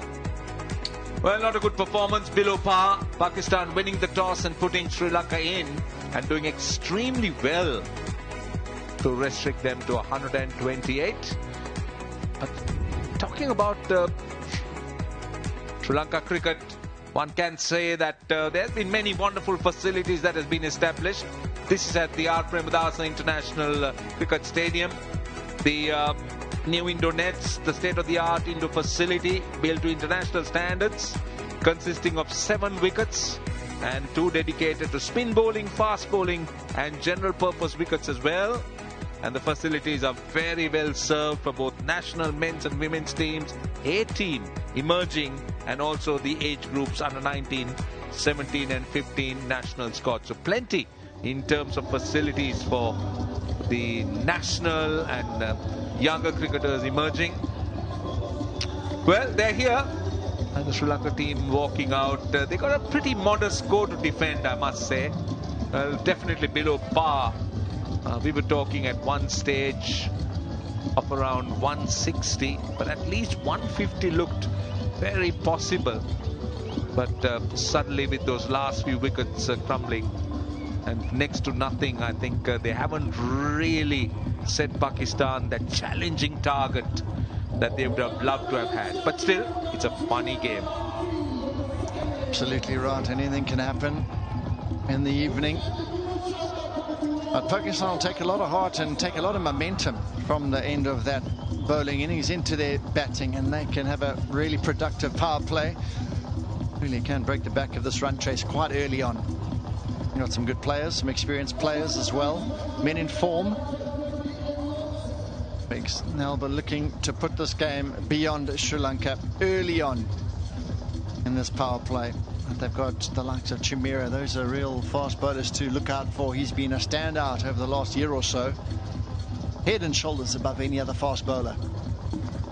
See, that's a comfort for Sri Lanka because the bowling resources, they've gone in with 4 frontline bowlers. You spoke about Shamira. Tushara has had his moments. He's been very good. But take nothing away from the Pakistan openers. Sahibzada Farhan, a strike rate of close to 130, average in the mid-20s, early days in his career. And then this man, Saim Ayub, he's looked very good. He's had some wonderful times in the middle.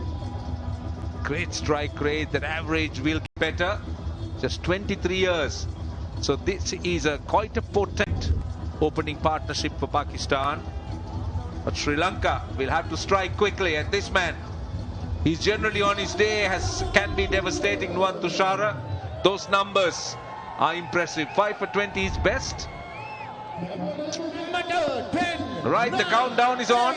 7, 6, 5, 4, 3, 2, 1. Let's play. And play is the call. One slip in. Tushara. Sri Lanka will be hoping, will be giving them the start they're desperately looking for. Starts off on the leg stump, searching for some movement. In fact, they'll get to Tushara's natural angle. He's away from the right hand, so he was starting around that middle stump, searching for that outswing. Smile on his face, and nice to get one out. I'd like to say in the middle of the bat early on, and that certainly gives you some confidence off the first delivery. Trying to swing it a little bit too straight there, just feeding it into his pads, and you want to bring those stumps into play as much as possible here early on. It's a thin line that the Sri Lankan bowlers are walking on. There's some movement. You could see that. Just a slight bit of misfeel allows the batter a single, but he's generally been good against the left-handers because he swings the ball back in. But just look at this, just a hint of movement. Playing a long way from his body, doesn't matter. Good extension of the hands and a bit of a bad bounce. Certainly getting some swing here. Looking at that second delivery in particular. The right-handers, it looks like he comes really, his arms really straight, and it seems to just keep going away. Maybe you can come a touch wider on the crease to the right-handers and try to create a bit of an angle to straighten from, but he's immediately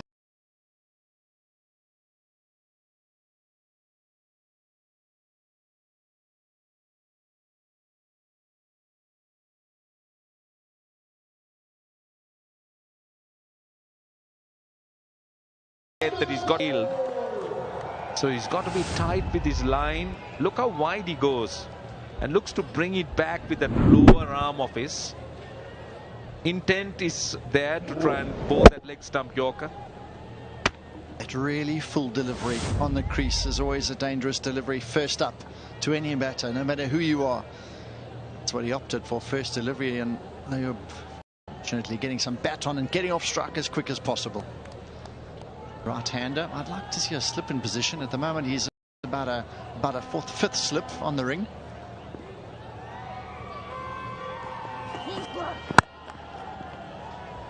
That's a better line, but he would like to pitch it up a little bit more. Just back of a length. Let Farhan punch it, stood up and punched it. Confident looking stroke that. Hit with conviction. Really nice setup. Good. Looks in good form here. Sri Lankan opening pair really struggling to find their feet and assess the conditions quickly enough.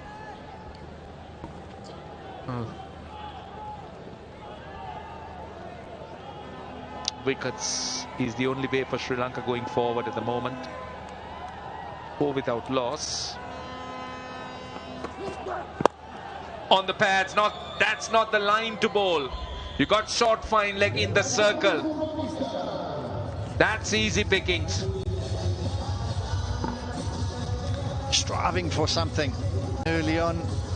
That one not quite shaping as much as the previous deliveries. Seem to keep angling in.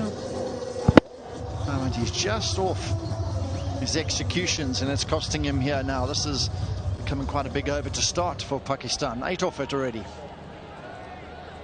I think the natural movement is away from the right hander, so sometimes he might be inclined to try and search for it from around the leg stump, and that went horribly wrong. Again, more runs. 4 more. That's not the line to bowl. Became a little bit easy. 12 without loss.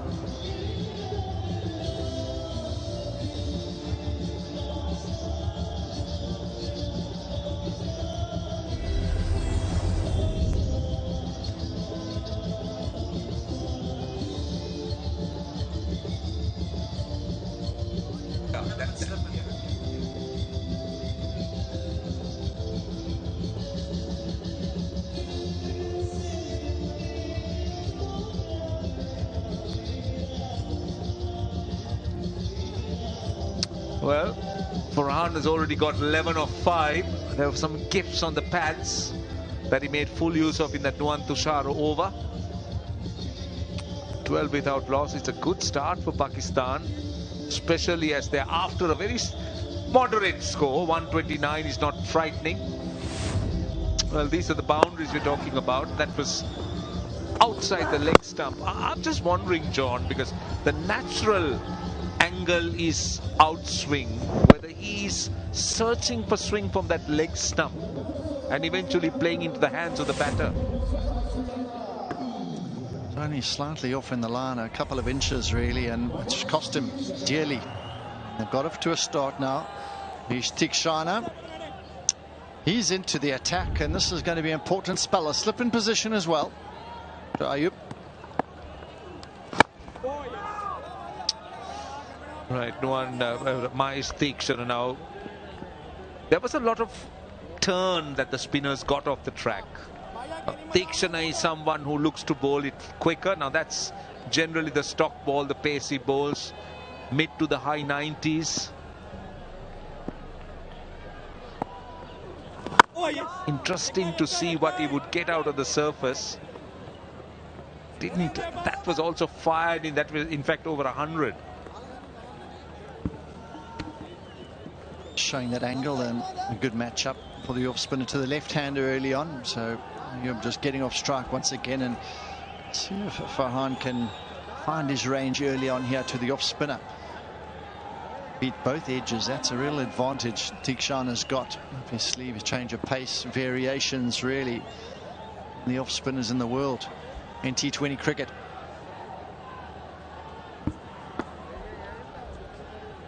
He's got to slip into the right hand as well. That's bowled slower. Very interesting to see how the Sri Lankan spinners would actually bowl on this surface, because the Pakistan spinners had a lot, particularly Shadab, turned the ball a lot. Manitu Hasaranga, wrist spinner, can do that. Abrar always has so much of tricks up his sleeve with those variations. Oh, good shot. Very good shot, I'll tell you. That's gone the distance. That is an excellent shot from Saim Ayub. Tell you what, that's out of the top draw. What a brilliant stroke. He's not happy with that shot as Sri Lankan coach, the coaching staff, Malinga. This is a glorious stroke. As I say, played from the crease.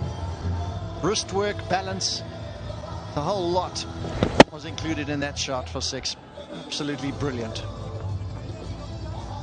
Found nothing on the surface. Tikshana. He found the width, Saim Ayub, and the length, of course. And as you said, brilliant execution. Outstanding. What a way to announce himself You got to slip in. And the Sri Lankan captain, the bowler, looking for that scalp, and your response is to take him on and deposit it over extra cover.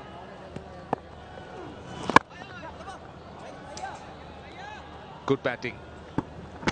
You thought about who's the most successful in the first innings. You talked about those leg spinners. They were really good. But look at their contributions. 5 for 45 off 8. Here's another look at that stroke. Just leaning back slightly to get that elevation. The flourish with the arm work was really a thing to behold. Yeah, great flourish, isn't it? Now that gripped a bit. That definitely gripped. He played a bit early, but still 21 without loss.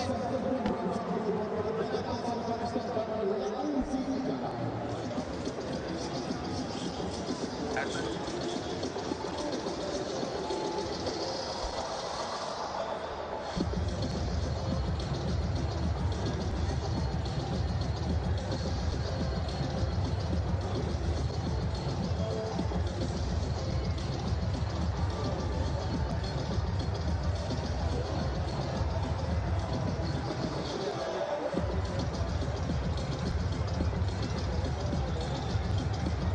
21 without loss, going at over 10 runs and over, and the requirement is now down to a runner ball. Dot balls are never a consideration. Looking to defend this score. When I say consideration, they're important, but Sri Lanka can never win it with dots. It's all to do with wickets, and wickets early, and if they can in clusters. Oh, beautiful, beautiful. That time on the pads, working the angle, and he is looking good, Saim Ayub. When you hear this name, Ayub, you hear about the hype and what he's got to offer. He's such a youngster. When he plays shots of this, it just oozes class. Look at that. Just the bat fell onto the ball there. Just such a beautiful piece of timing. He's got fine leg, got deep square, but he did over mid-wicket this time. So he has not managed to get it on target here at all so far, Mishara. That boundary was an easy angle because his natural movement is back into the left-hander, and he has no mid-wicket, or had no mid-wicket. Now there is one, and he now decides to go over the wicket. So that last delivery, you go around the wicket, you go wide, and you angle it in, and then you're just asking for that shot. Wide. Down the leg side, you could see that Tushara's radar is not where it actually should be aiming at. Captain Shanaka as well. I'm going to ask a few questions, possibly. Say, Tushara, he can't bowl it outside off really by much at all, because all the fields are up in the ring, and he wants to, if anything, straighter. But now with the shape, the margin for error is so small. Slightly offline onto that thigh pad, it can get flicked away for 4. Not much room for him to work with. He's got 2 men on the leg side, so he'll be looking to bowl more straighter than really bowling leg stump. Mid-wicket square leg covered. Again, you could see that movement back into the left-hander. See, ideally, when Tushara is on song, he'll go around the wicket and swing it back from wide of the off stump, and almost on a full length, and he's had many a left-handed been dismissed. Now again, that's, you could see it straight and swinging to the left-hander. It becomes easy. The boundary that he got, that's a bit of a misfield. Boundary that he got was again another gift, going wide of the crease onto the pads. Now to the right-hander, his field suggests that the captain wants him to bowl more middle and off.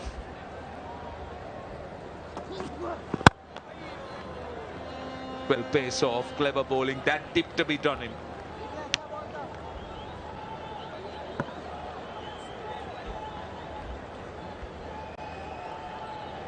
Be thoughts of Chimera, who's had a big year leading this attack. When he'll be introduced, surely towards the back end of this power play, you'd think, have a bit of a go. Kusal has been entrusted with another over after his first one wasn't the best. This over already, he's gone for 6.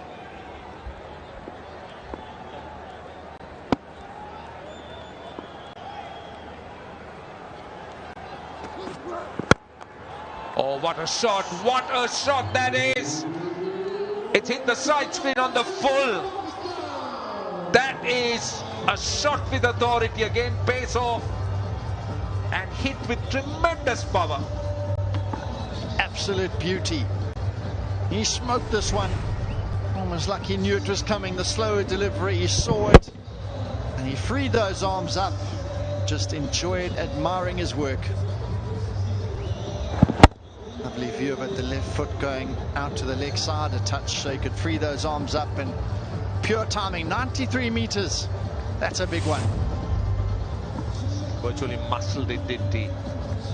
That was hit with so much of power. And a great start for the Pakistani team, making a statement, setting the tone in this chase.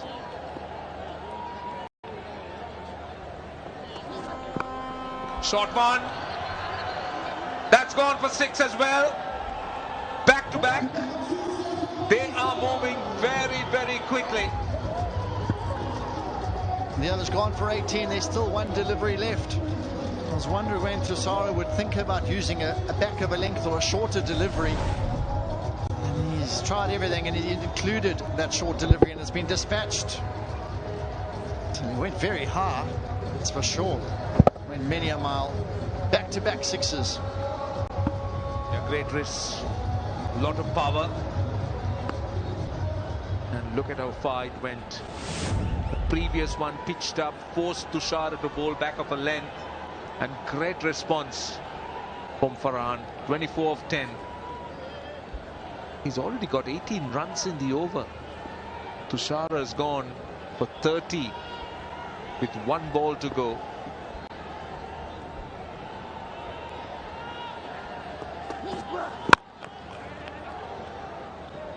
It's a massive over. 19 runs of it.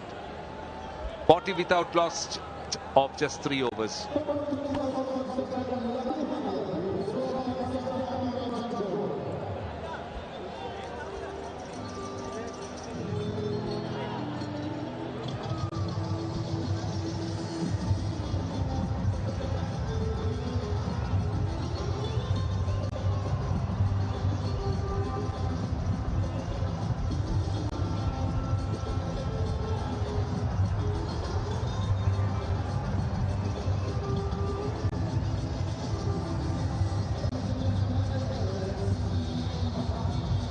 Well, what a start by Pakistan. 40 without loss in 3 overs.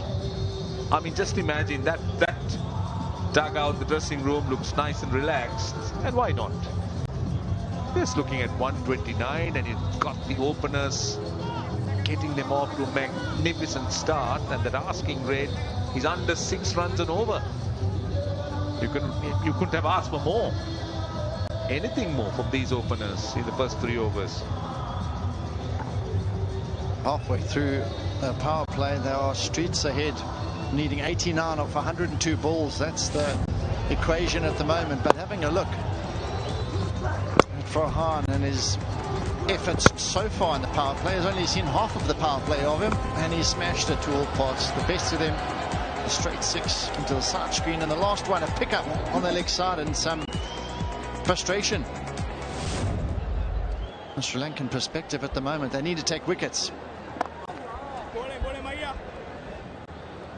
So this is nice Tikshana continuing. So it's not Chamira, it's Tikshana who's bowling. Chamira hopefully should come on for the next over. Not at the moment. We talked about him. We were hoping he'd get involved in this power play. They're holding him back here.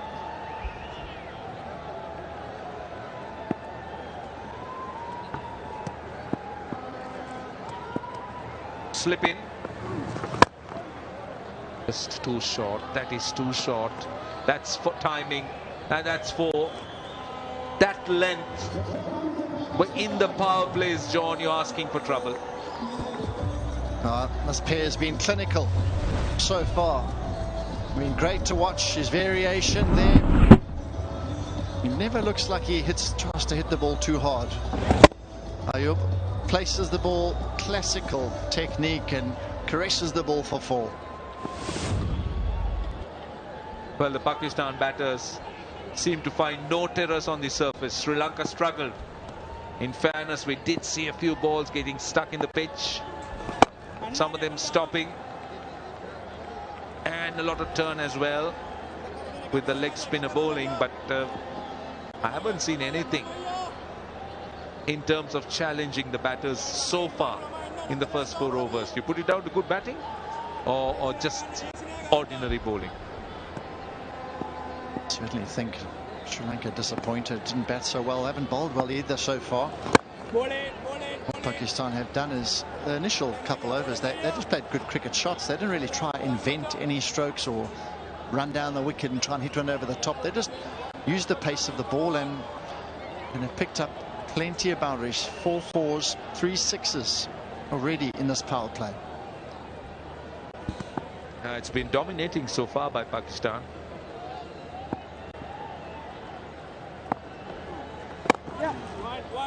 And they've been smart. They've been picking their spots. Aggressive batting. It's not just been hitting 6s and 4s.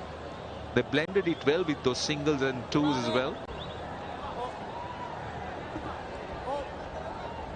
They've got a good understanding. Obviously, it helps to have right left-handers at the top of the order. Shanak has been, they chat a lot to his bowlers in this power play, and you don't want to have to do that too much. It's really tough work trying to keep up with his onslaught from Pakistan early on. Last ball of the over. Well, they've got 7 with that single of the last ball. 4 overs done.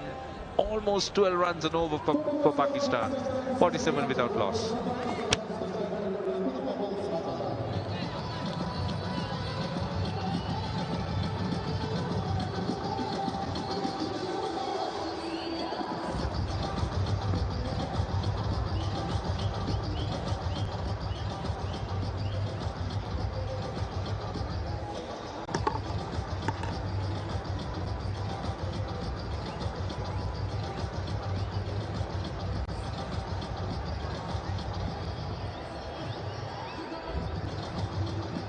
Off to a flyer.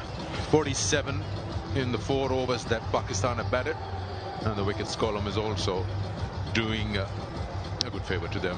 They've done well and trying to get or minus as many as possible while the power play is on. 2 more overs to go. Get as much as possible, Sikanda, but they really haven't tried. They've just played what's been on offer. Pitched up, hit through the line, short. Pick your spot. Usman Chamira into the attack with 128 on the board. Sri Lanka needed an effort with the ball. That's 4. The 50 is on the board. They're running away with it. Sri Lanka needed wickets, but they're leaking runs. Yeah, a pretty slowish delivery. 108 kilometers on that. And Sahibzada Farhan was all over it. 5 boundaries and 3 6s already. Yeah, just trying to bowl a leg cutter there. Minus this boundary, but Chamira has been pick of the ball. He's been amongst wickets for Sri Lanka, and you probably expect that. Sad that the bowling attack doesn't have many runs to defend, so they can't experiment much. They have to follow what's on offer. Well, interesting to see how this power play goes by. He's lifted that high in the air. Has got less distance, more height, so it might be caught up with. Yes, but that's awareness as well. You may think it was a miss hit, but previous delivery, mid-on was at long on. He came into the circle, and hence Farhan feels that's a free hit for him. No real risk in it. We all know if there's not runs, there are no runs on the board, Sikanda, it's not fair to judge a bowling unit. But they're trying for wickets all the time, looking for something special. And more often than not, the pitch also tends to look flatter. The batters know their target. There's no real pressure on them to try harder.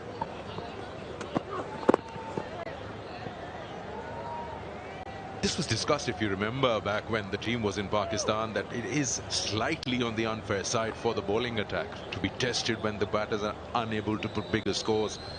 You're asking them to bowl at the opposition when not too many runs are there and they don't feel that pressure the opposition. But bowling, it's about going through your processes, building dots, thereby pressure in partnerships, and forcing the batter to make that mistake. Can't search for wickets every ball, and you just end up playing into the hands of the batters. But the approach of the two teams, the attitude, the clarity in execution, there seems to be a gulf.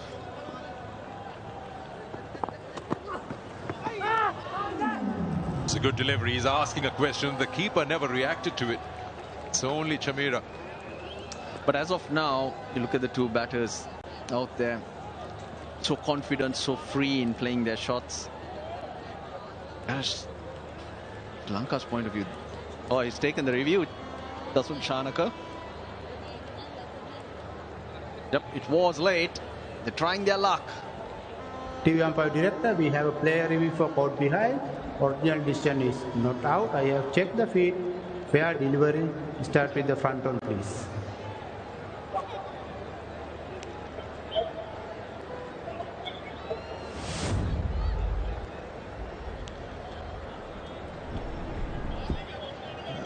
I'll write there to confirm whether any bat involved.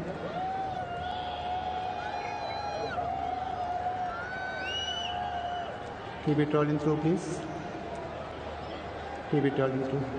Satisfied there is a gap between bat and ball. Flat line. Go back to on-field umpire Chamara, please.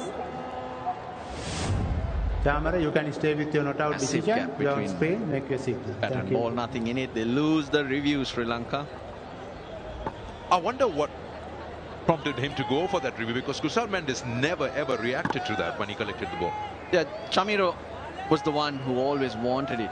But when you play out here in Dambulla, something that can happen is with of the strong wind, depending on which direction it's blowing. There are players who could hear and who could not hear. And that could be a reason. We've seen that happen.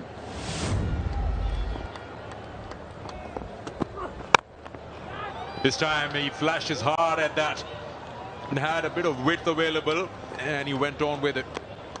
But just a single, that's how quickly it travelled to the fielder in the deep.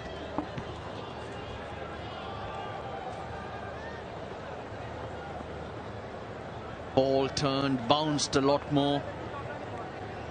Lankan batters just couldn't get their timing right. It just looked so different.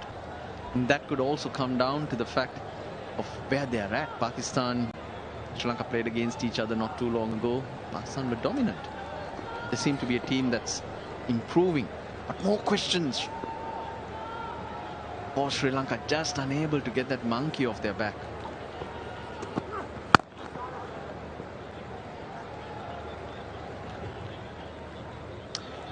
End of over number 5. It's 55 for no loss.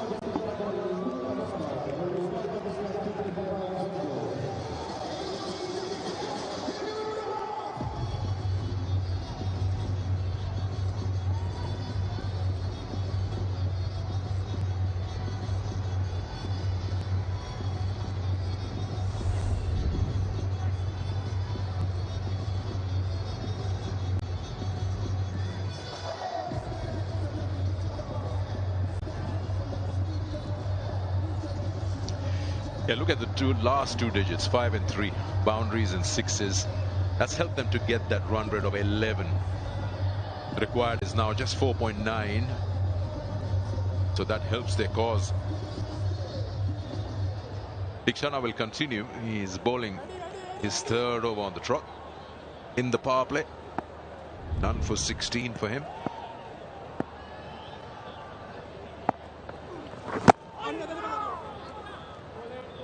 But Nuwan Tushara really getting nothing though. 2 overs for 31. The ball not swinging, not dipping.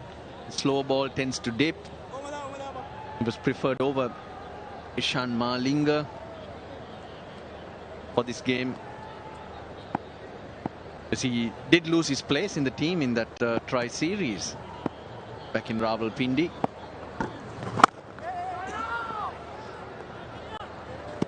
Well, maybe Matisha Pathirana might be that option for Sri Lanka to turn to, who's a lot quicker, and he's a banker in the death overs.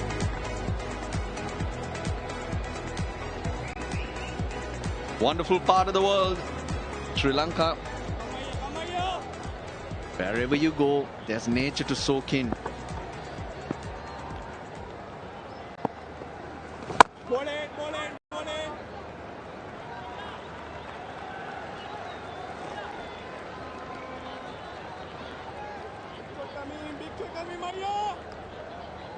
You're just talking about the role definition. Just before the start of the World Cup, every team is trying to get their best combination ready. And in recent times, when you look at the Pakistan 11 in this match, so to speak, and it's picked up. That's his favorite zone. He favors that. It's the stronger area where Saim Ayub scores runs and he gets yet another boundary. Geez, they're playing some wonderful shots. Hasaranga loosening up. Well, he's not going to have many runs to bowl to, because both openers, they really are playing wonderfully well. Tikshana.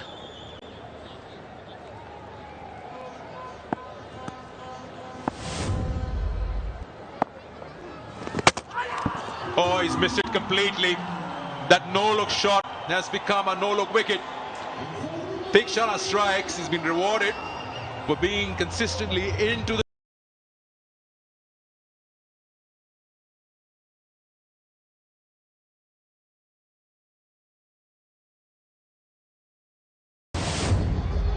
Tikshana. Almost at 100. That deviates ever so slightly in towards the left-hander. The celebrations tell you the story of how the Sri Lankans are feeling at the moment. Saim Ayub's gone for 24, 59 for 1, Pakistan.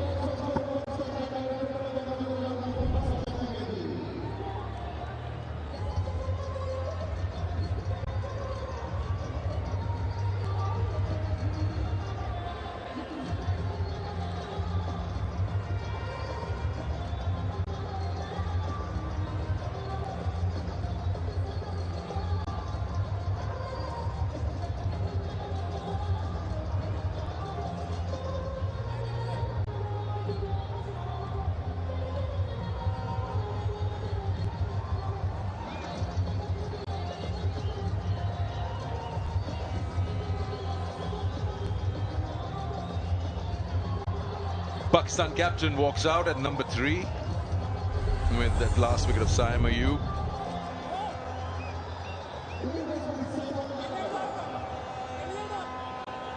First T20 international in Sri Lanka for the captain. I'm being told for the 11. That's Saim Ayub. Didn't get any part of the bat onto that.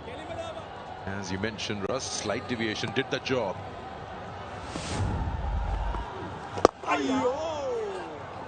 Power play is done. Pakistan 59 for 1.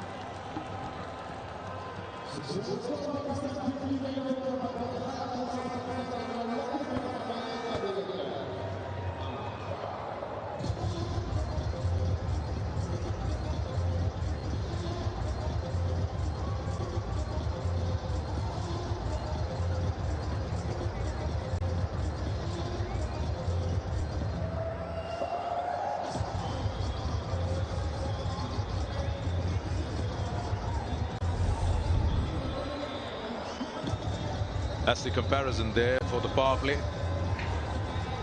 Immediately after the power play, Sri Lanka lost 2 more wickets, so that pressure was on.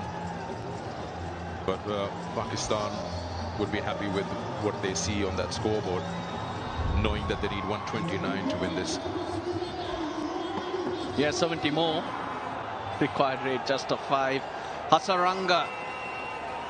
Power play is done. Straight into the attack.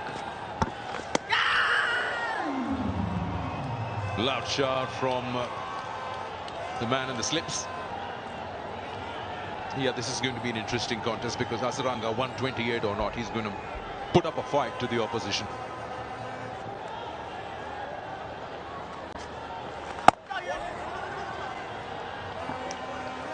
Yeah, he'll get his bag of tricks out.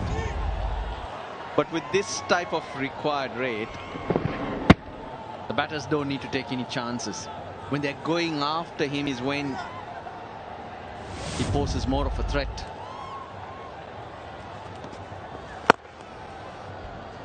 Just get a feeling the Sahibzada Farhan with his 33 of 19, he might not look to play him off or whatever overs Hasaranga balls. He's still probably back himself. It was power packed all right, the first 6 overs. No Tushar erring in line. That was a wonderful shot from Saim Ayub. Tushar in for a second over and the pain continued.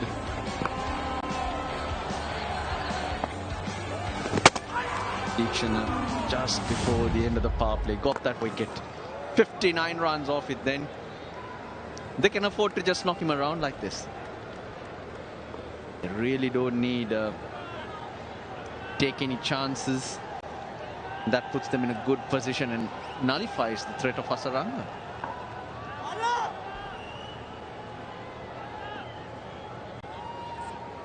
Field spread out after the power play. That allows them to just push that ball because a huge vacant zone onto that onside. Fielders are pushed back, so as you said, they can just knock it around and take those singles. Hasaranga in turn, his desperation would probably force him to go higher, flight. That plays into the arc of the batters. They need a break.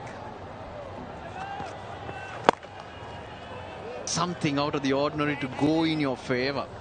4 runs, 4 singles off the Hasaranga over. 63 for 1.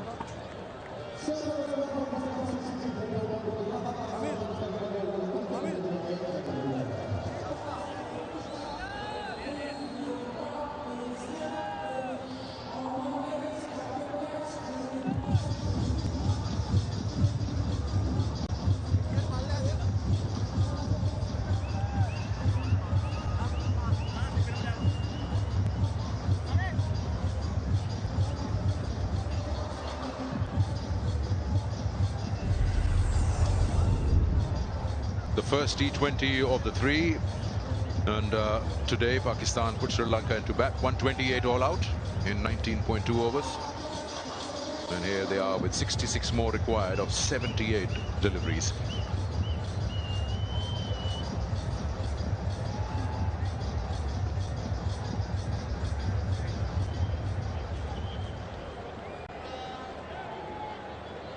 Jamira once again into the attack. He's changed ends now.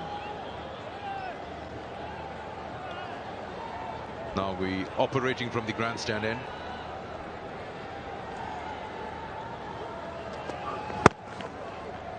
Behind him now.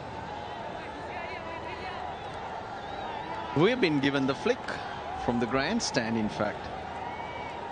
In previous years, the commentary box situated just above the side screen on the far end, between the 2 teams. Now we got a new spot. It's quite lonely out here. It's just us. There we are. But fabulous facilities. Plenty of room. There we are. Enough room to spread our feet, be comfortable. And for some, sit on the phone and not be heard.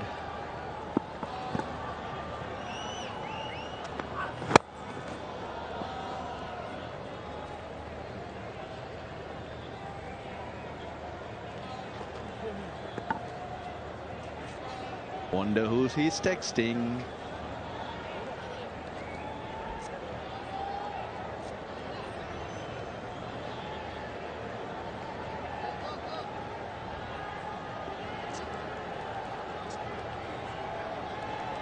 Everyone's calculating something. Don't tell me they're texting each other. Could be.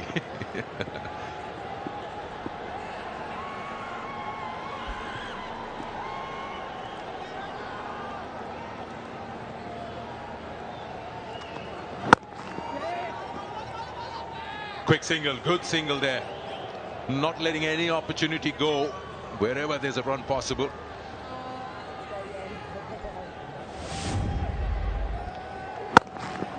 It's just a push, and he played it to the fielder, backing themselves.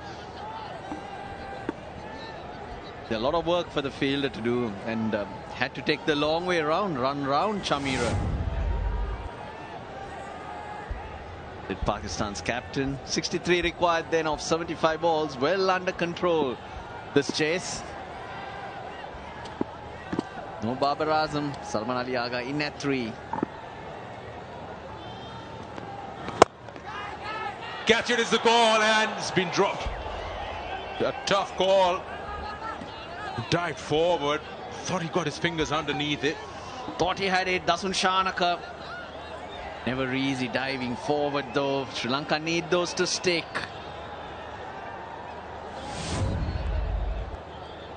Have a closer look. Thought he did carry.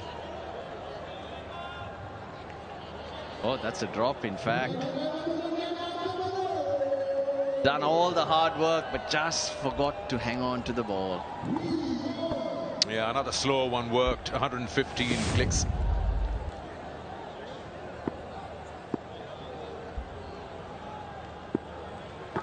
Sridhar. Poke slightly towards that leg side. Roped in as Sri Lanka's fielding coach here. Leg by signals. Farhan not happy. Neither is Malingan. He wants runs given to him. Yeah, that's off the bat, but leg by signal by the umpire. That's why Farhan's not happy. He's trying to elevate that over that short fine fielder. We still managed to get that boundary. Yeah, there was a lot of bat on that. No wonder he was a little upset. So the last ball of the over now. 72 on the board.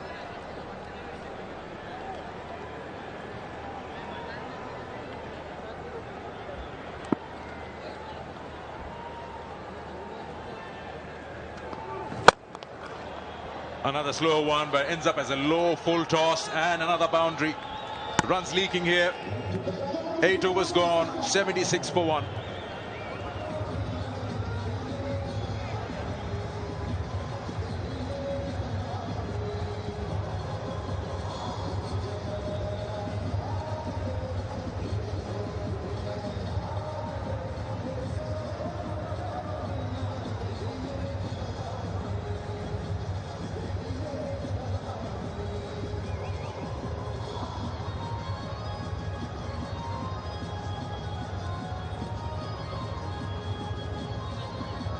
I can tell you what, it's been a complete dominance from a Pakistan point of view.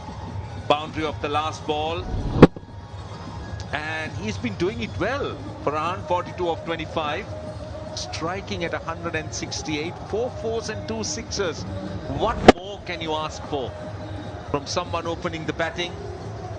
Chasing a small target. Wanting to set the tone. So, you received my text, Mr. Amir Sohail? At least I was supposed to be texting you. What for? I don't know.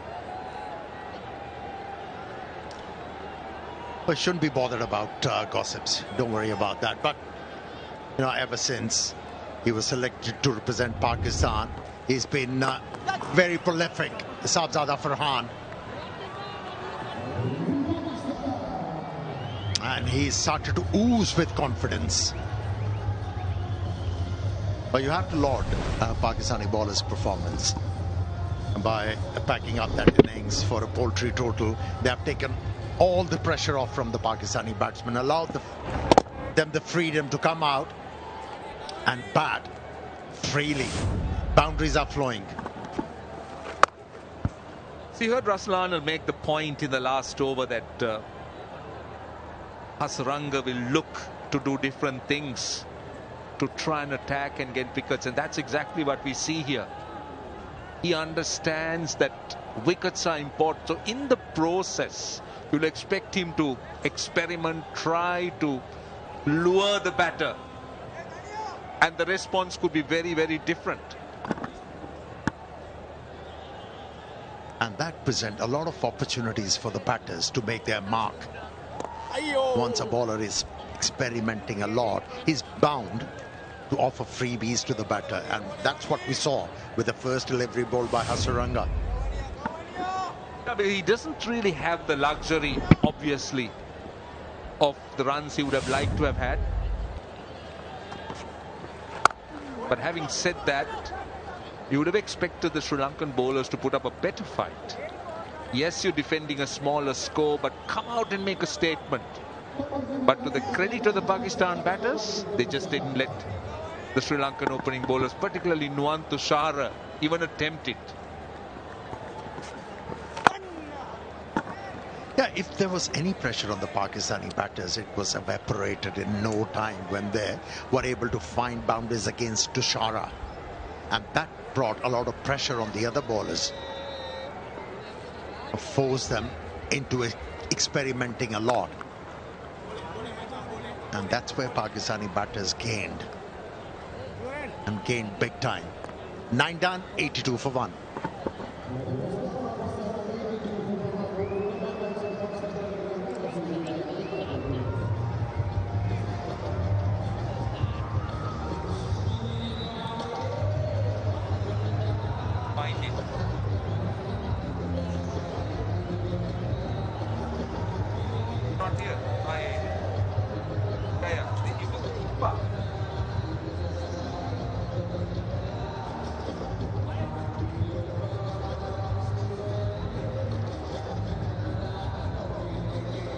Right, 82 for 1. Well, we do all know that Sri Lanka went through a very difficult time in November of 2025 when Sri Lanka was struck by a cyclone by the name of Didwa. But this is exactly what we could do: donate to the government of Sri Lanka via that portal. The government has established a rebuilding Sri Lanka fund under the Presidential Secretariat, governed by a joint government-private sector committee. Now that is to make sure that credibility, efficiency and strong oversight is maintained. And also I can tell you that the tri-forces, the police and the national and regional administrators, they've all clearly worked hard to provide relief. And Sri Lanka Cricket and many other corporates have joined in, individuals have joined in. So, well, the call goes out, the clarion call goes out that everyone should support the rebuilding effort of Sri Lanka. Yeah, hats off to this nation. This nation has dealt with quite a few calamities, but they stood up, never gave up, and rebuild.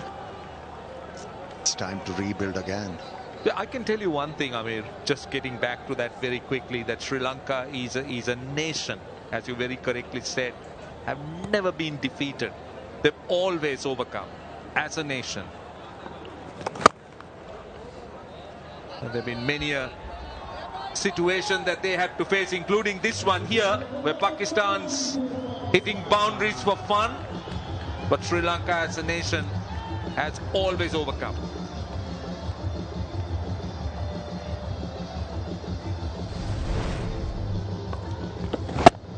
Yeah, good footwork. Using depth of the crease on that occasion. Pakistani captain Salman Agha. He has looked very positive from the onset.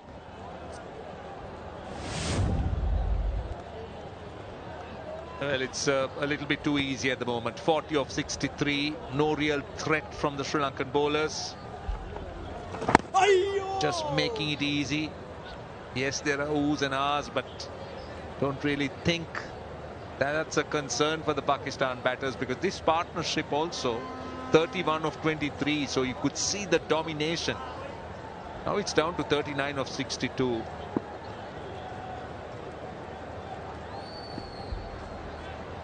And from a T20 point of view, it has to be a walk in the park from here. Unless, of course, something seriously goes wrong.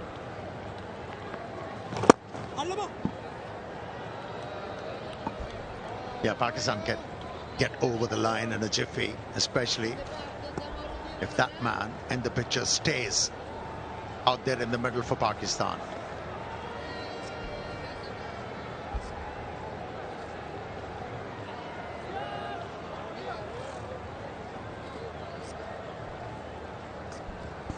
Well, you think they're not happy? They don't look happy. Pakistan's winning. I'd rather have them smiling a little bit more. You need outpour of emotions from Pakistani Just coach. Smile. I mean, don't look tensed. Looks relaxed. All right, that's a different interpretation. Pensive for you.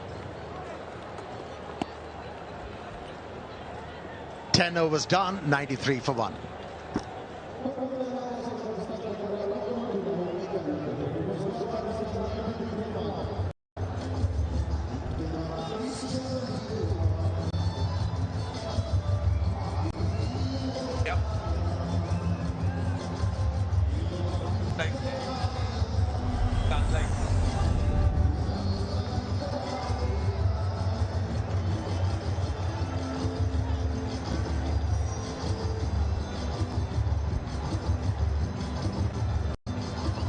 Well, those buildings, they're quite big, aren't they? 93 for 1 at the moment.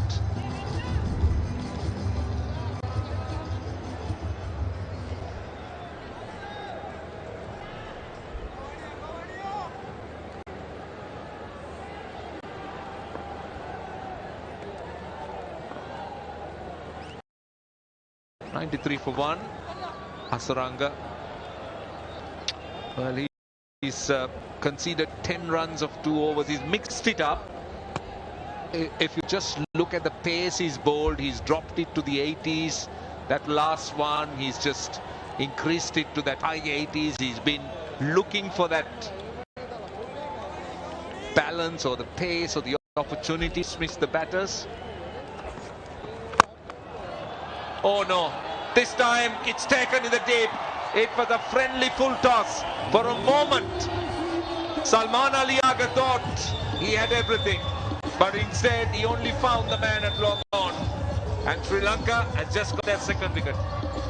It's a cruel game for some. You keep on bowling good deliveries without any luck, and then you bowl a long hop or juicy full toss, should I say, and you pick up a wicket. Funny old game this. And Hasaranga amongst wickets. Nicely judged catch.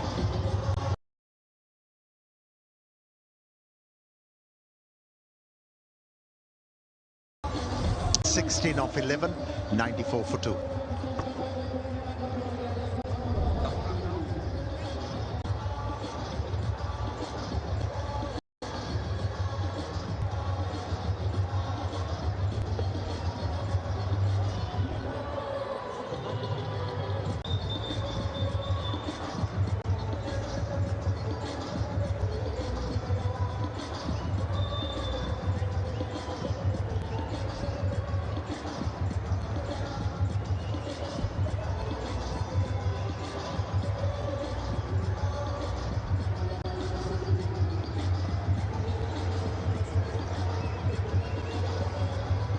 Fakhar Zaman is a new batter, with Pakistan needing just 35 or 58. That's his record.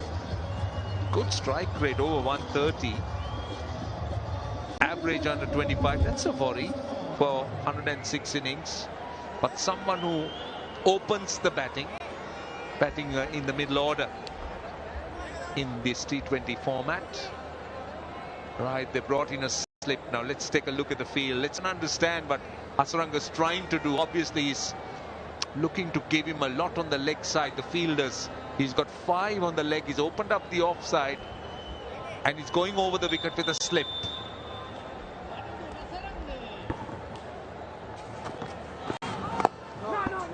Now this kind of a field plays against a left hand tells you the winner is going to bowl outside the off stump.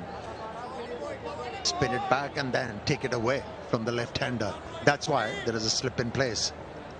And he's also got extra cover open. And he's looking to bowl that leg stump line. But Salman Ali Agha, he'll be mightily disappointed. That delivery was just 82.8. Gentle full toss, found the man at long on. Wasn't able to middle the ball. Kick off the ball, surprise of the batter, and that's why no elevation, no force behind that stroke. Over.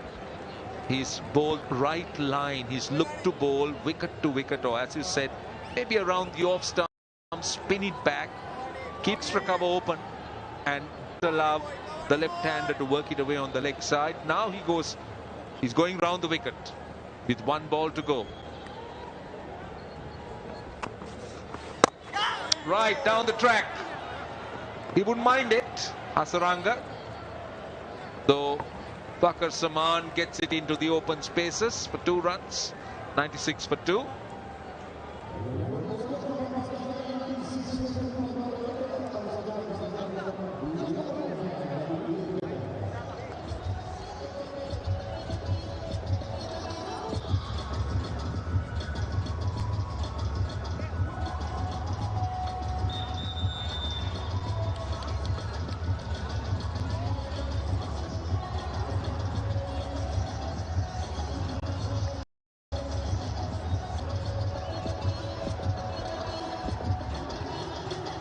Of 33 to Farhan.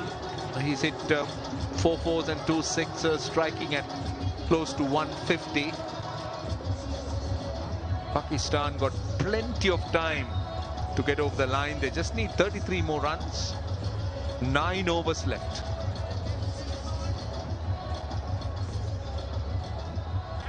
And Shamira's back. He's bowled 2 overs for 16.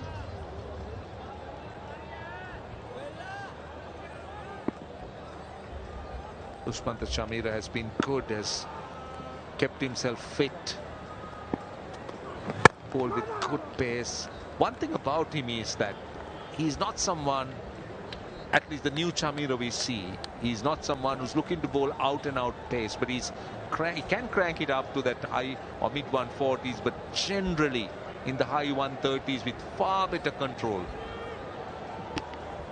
That's coming of age. Maturing as a fast bowler. He's learned how to set up a batsman. And that's why he doesn't try and bowl fast. Every delivery. There was a slow delivery outside the off stump, and that was thumped. Should be 3. And what an innings it has been by Farhan. He's 850. 3rd in his last 5 innings. Which talks of the quality this man brings into this Pakistan batting. Well, the umpires would want to take a look as to whether it was cleanly hauled in. This is the captain, Dasun Shanaka. Wholehearted effort. I think he's fine. He's done well. He's done well. I think he saved a single. But what about this man, Farhan? What an innings he's played. Outstanding. Yeah, he's evolving day by day as a batter. Sahibzada Farhan.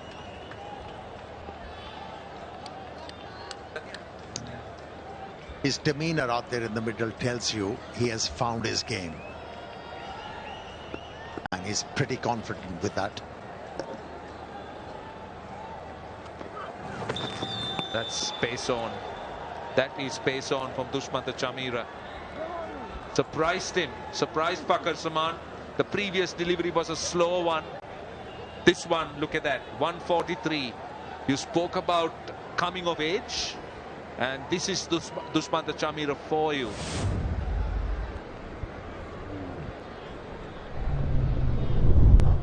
And it was a well-directed bouncer.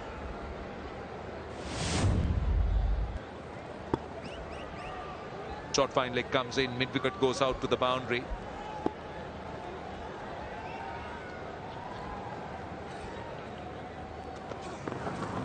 Wide down the leg side. Now, let's try and understand from a batting perspective. Fakhar Zaman batting on the off stump against Dushmanta Chamira.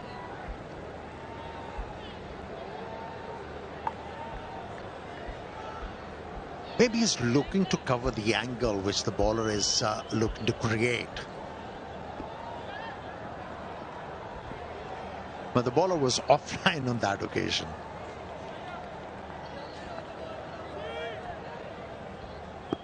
He's got a different style of batting, and that's for sure. Fakhar Zaman. Those leg side areas are covered, so opening those leg side areas wouldn't give him too much, because it's just like that. You just get a single.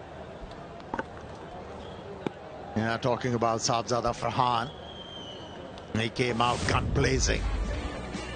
From the word go, he was very positive. The opportunity to score boundaries. Wasn't afraid to hit the ball ill. But what really impressed me, the way he handled the leggy Hasaranga. We all know that he bowls with a low trajectory, and he was very low in his stance to be able to deal with those deliveries. Clever thinking, and it worked.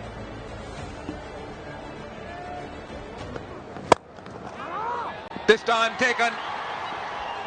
Shah the catcher. Farhan goes. It is Dushmanta Chamira who strikes. And Sri Lanka have got a third wicket. Yeah, it was Roshan who put mockers on Sahibzada Farhan. Commentators curse, and he's walking back. Nevertheless, good contribution from him. 51 from 36 deliveries. No timing, no elevation. Just hold out. It's 101 for 3.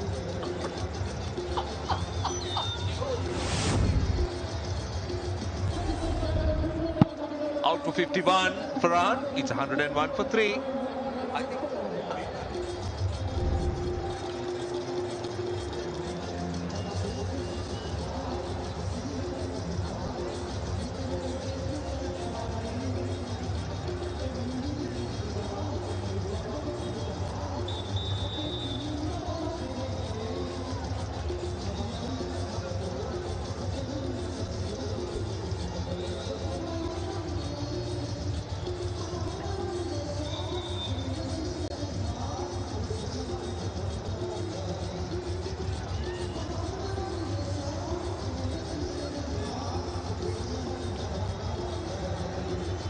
Usman Khan, the new batter in after the dismissal of Sahibzada Farhan.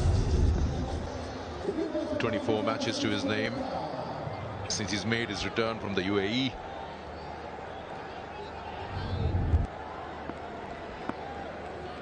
.51 for Sahibzada.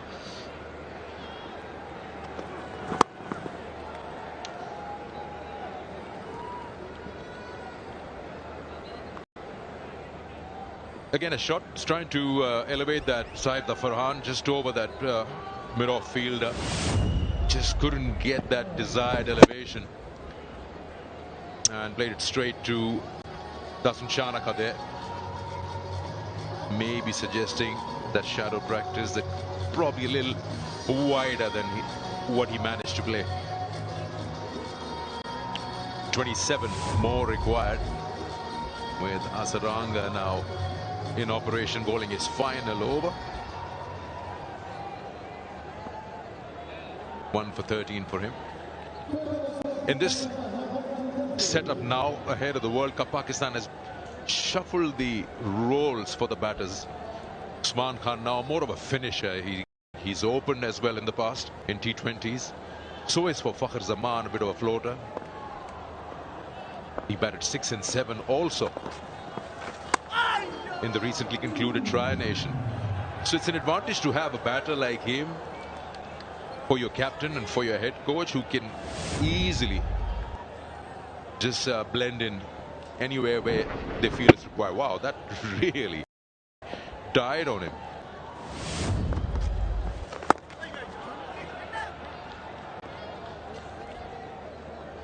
Another good googly. That one almost through the defences. Inside edge, gets off strike. As you say, it's a huge advantage if your batting lineup can alternate between roles and fit in to any situation, which in T20 cricket, any situation can come about. And if you've got enough skills in that batting lineup, you say there's a couple, as we know, big names to come back into this lineup heading into that World Cup. And the guys who get the opportunity here in these games, these series, you really take advantage and you give yourself the best practice, in inverted commas, for the World Cup, not far away.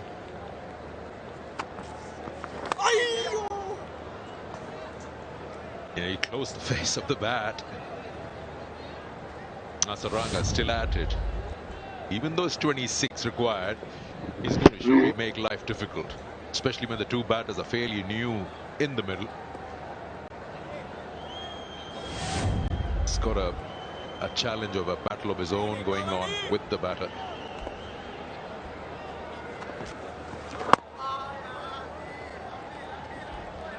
Throws a leg spinner in this time. Well, 3 googlies in a row. The previous one to the left-hander was, oh, tell you what, so close. I don't think he would have needed to appeal for that one. But he's on target. He's got some confidence. He's had a good spell here tonight. He's asked some questions. That's what you want to see from a world-class player.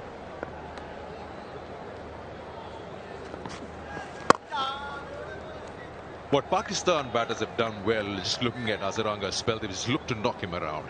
They haven't tried anything flashy against him, which is why, yes, good figures for him, 1 for 16 in his final over, final ball. But they've looked not to give too many wickets to him. Played within themselves, and cleverly so. The power play went for 55. So that is a huge chunk out of this total.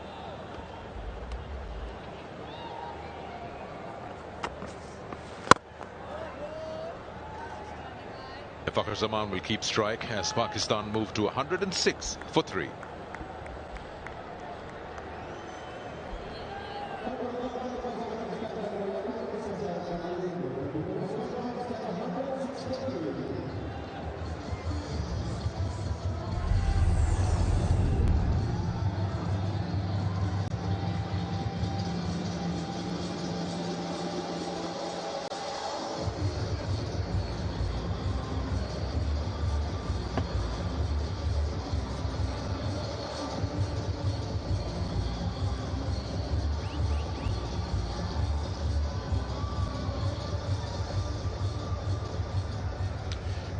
That's your match summary there. Just 23 more required of 42.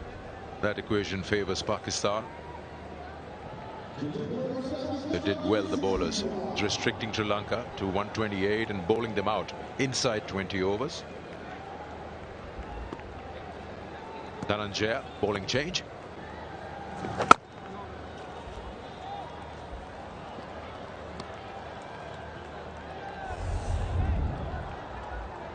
Another bowling option. Not much to play with at the moment at this stage of the match. Down the wicket and gone. He's completely missed that. And what do you know? You come into the attack and you've taken a wicket. First sign of aggression shown by Fakhar Zaman, but he was nowhere close to that. He was keeping low, and Kusal Mendis just collected around his ankles and just flicked the bails. Really well taken. Just going past that leg stump, and he finished the job really well there. As I say, just trying to finish it here. Zaman. Really good work there, Dhananjaya. Second delivery, he walks past one. That's right. Well taken. Great work behind the stumps. Stumped by Mendis. Zaman's gone for 5. Pakistan 106 for 4.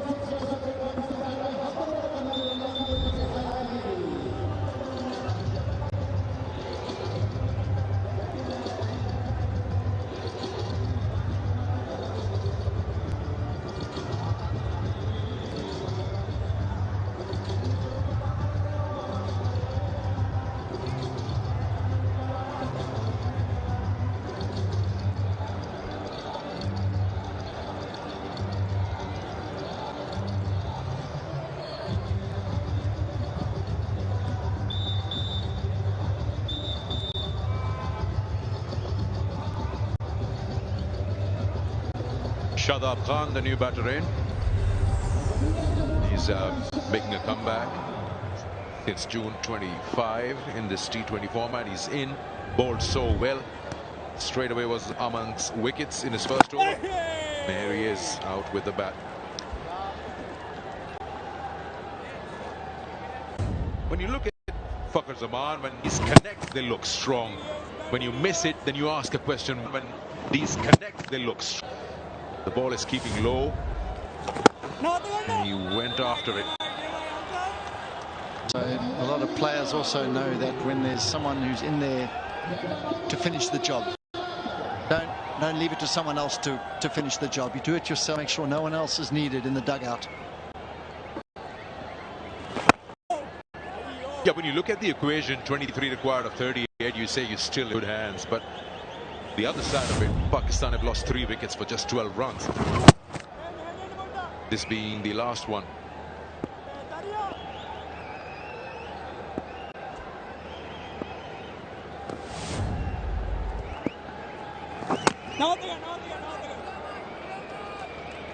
Good over that. 107 for 4.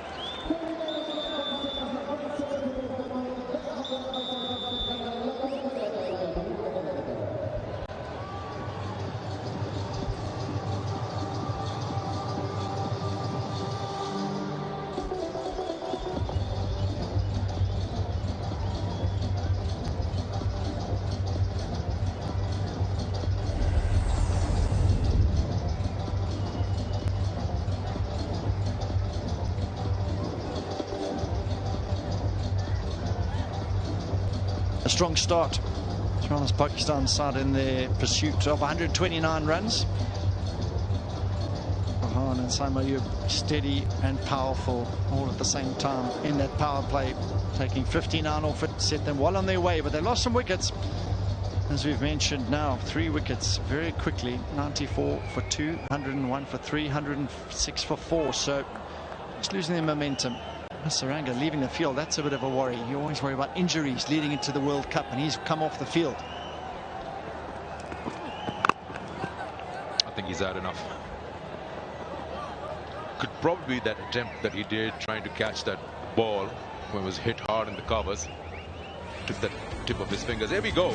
The construction of the Jaffna International Cricket Stadium, and is currently underway. The landmark initiative represents a significant step forward in promoting cricket development in the northern part of Sri Lanka.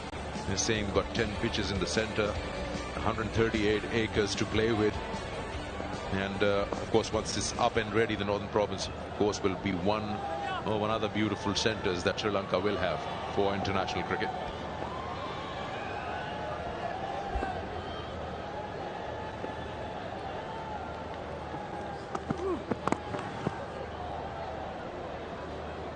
You look at that and how the ball is keeping low, you just wonder, had they got 150, it'll be a different ball game.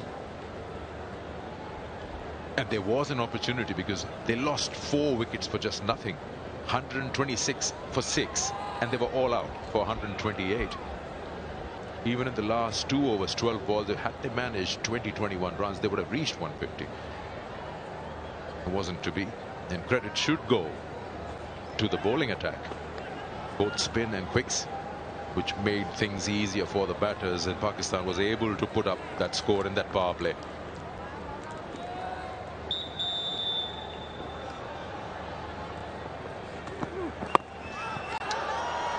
Wide.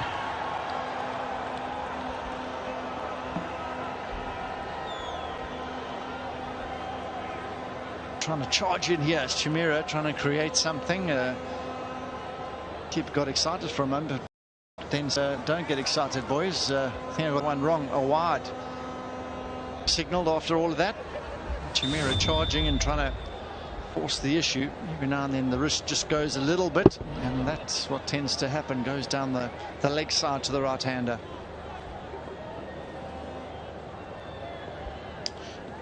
Yeah, when you appeal as a keeper, you just get your captain's attention. And in this case, Shanaka just wondering, what did I miss?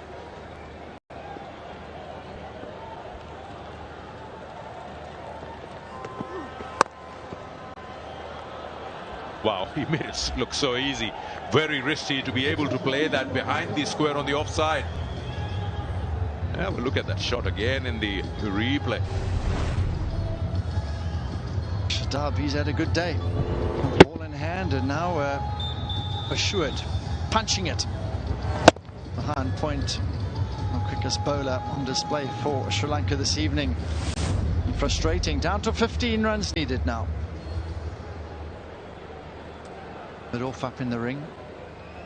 Mishara trying to strive to knock those stumps over. Shadab get some opportunities to score here. That's no doubt about that.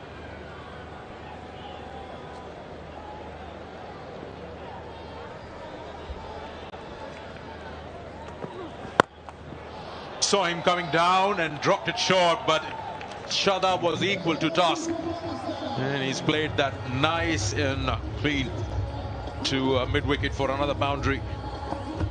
And he's seen enough here. Shadab, he doesn't want to hang around and take any more time than he needs to.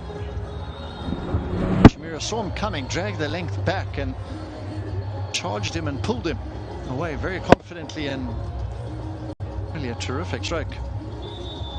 Just short of that boundary. So a big over here. He left it. So look, we've seen this evening quite a few occasions from the Sri Lankan fans and skipper.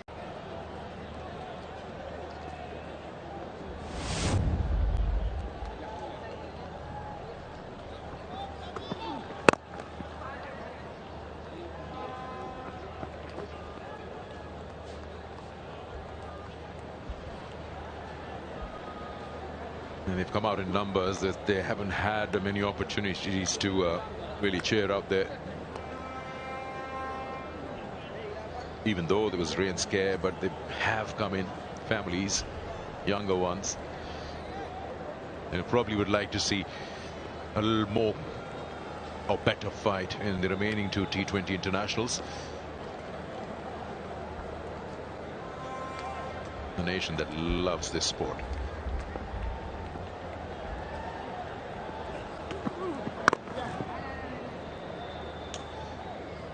$15 overs have been bowled. 119 for 4.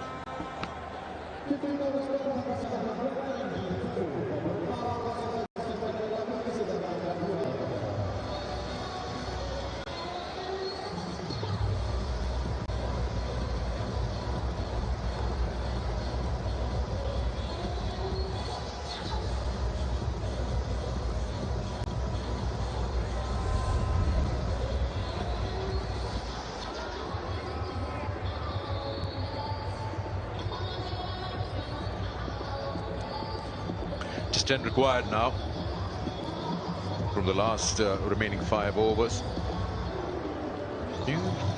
John, if you were to dissect Sri Lanka's performance today and you were in that dressing room, what would you, or where would you start?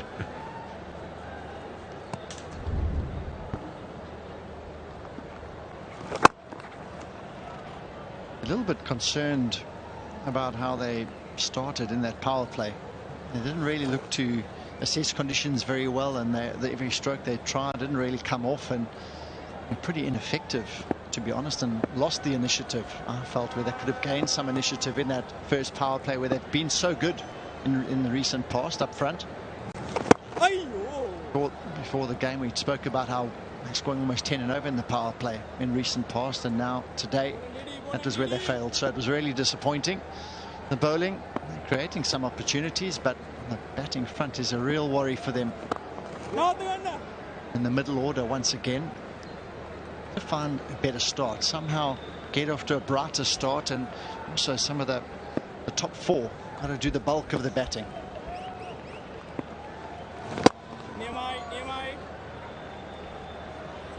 Some coaches might say, let's have a few rounds of golf. We don't need to play extra these days. Some coaches have got some interesting methods. Some big names with the team who need no introduction. I mean, Osana Jayasuriya has been around, the head coach. Lasith Malinga, who better to have in the team as your bowling head.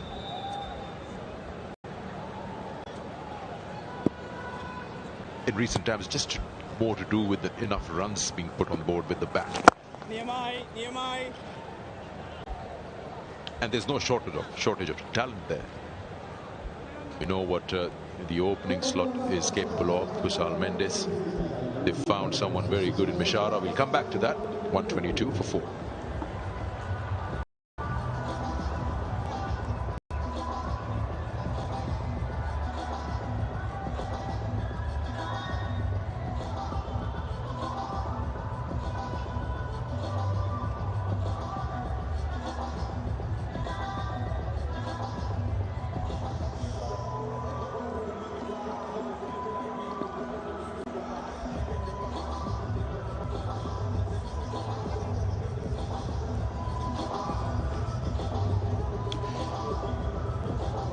.22 for 4. Just coming back to Sri Lanka and the capability that they have. Pathum Nissanka, how good has he been in recent times? In the year 2025, he's been absolutely amazing with the bat. It's just about having a certain level of luck. Sri Lanka into the attack.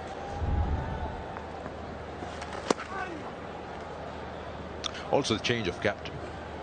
Very recently, Sri Lanka handing the reins back to Shah. If I'm not wrong, they won that Asia Cup back in 22 under his captaincy.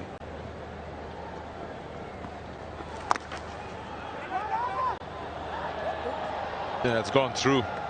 That's another aspect. They'll revisit the fielding. Not the first time that the ball has gone to the field and has passed through.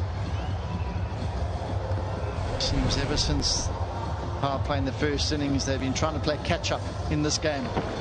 Pakistan have been really good, kept taking wickets in their first innings, and now they got off to a very good start. They took them towards the back end of that first innings that you mentioned, 4 wickets for not many, into their power play, and they really have never looked back. Pakistan, they're pretty clinical today so far.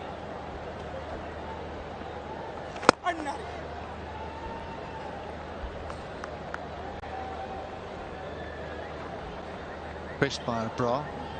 Nawaz, we talked him up so nicely earlier before the game. 4 overs, none for 40. So that was a bit disappointing from his perspective. But from the early on, Mirza 3 for 18. Wasim Jr. 2 for 7. 2 for 25 from Shadab. So all the Pakistan bowlers really performed admirably today. Big shot out to square leg. That should be it. 2 needed. They're coming back. And safely home. So Usman doing the job. And a final stroke to get themselves over the line. And it's been a brilliant work and a great day to open this T20 series for Pakistan. Yeah, Pakistan go 1 up in this 3-match series against Sri Lanka. Winning this one. A strong win, comprehensive win by 6 wickets. First bowling Sri Lanka out inside 20 overs for 128. And then finishing the game off with 4 wickets, but rather 6 wickets in hand, and over 3 overs to spare. There are lots of things that they would probably revisit Sri Lanka, but Pakistan will feel happy.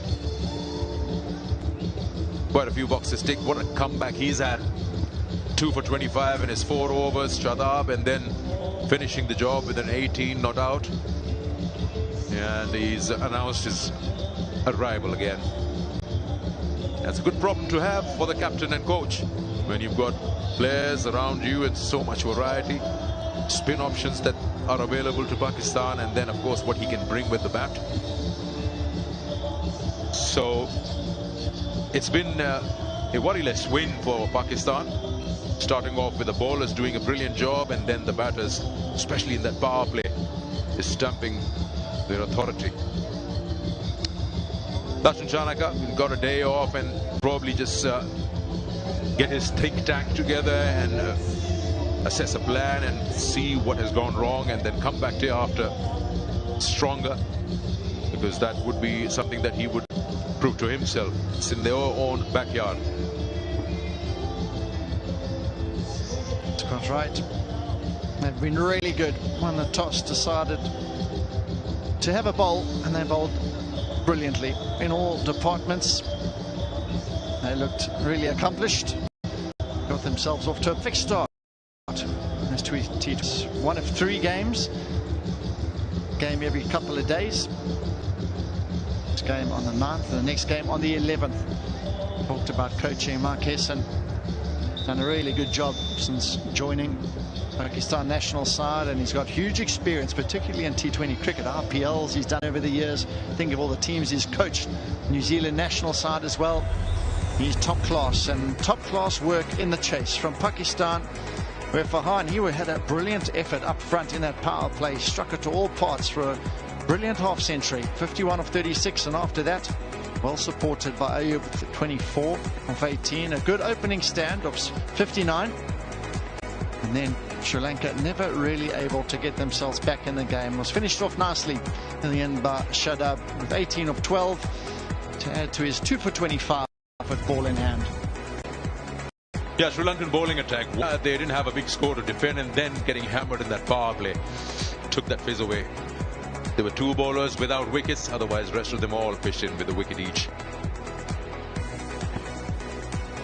Just have a quick look at how Pakistan went about with their chase, and especially it was that power play where Sahibzada, Farhan and Saim Ayub went after the bowling, and that's where they took whatever pressure, if there was any, of the team, and they got themselves a very strong start in the first 6 overs, especially knowing that they only needed 129 to win. Saim Ayub looked good, went after the quicks. So was Sahibzada Farhan. The way he bats, he'll take full advantage of that circle limit, and he went after the bowling and all those strong hits. Test them for a couple of just the faster bowlers who were completely taken to the cleaners. Now the perfect start, the opening partnership, very good, and that's how it came to its end. Ayub clean bowled by Tikshana. Chimera into the attack. He created some opportunities with his pace. Everything was held on to. Agha came and some straight shots, some shots all around the ground. Nissanka, the man to pick up the wicket. Caught along and wasn't his best delivery, but he had a good day with ball in hand today. Nissanka wasn't enough. That was the end of Farhan for 51 of 36. Great innings from him. Came to an end. A bit of frustration. Fakhar Zaman stumped with the finish line in sight.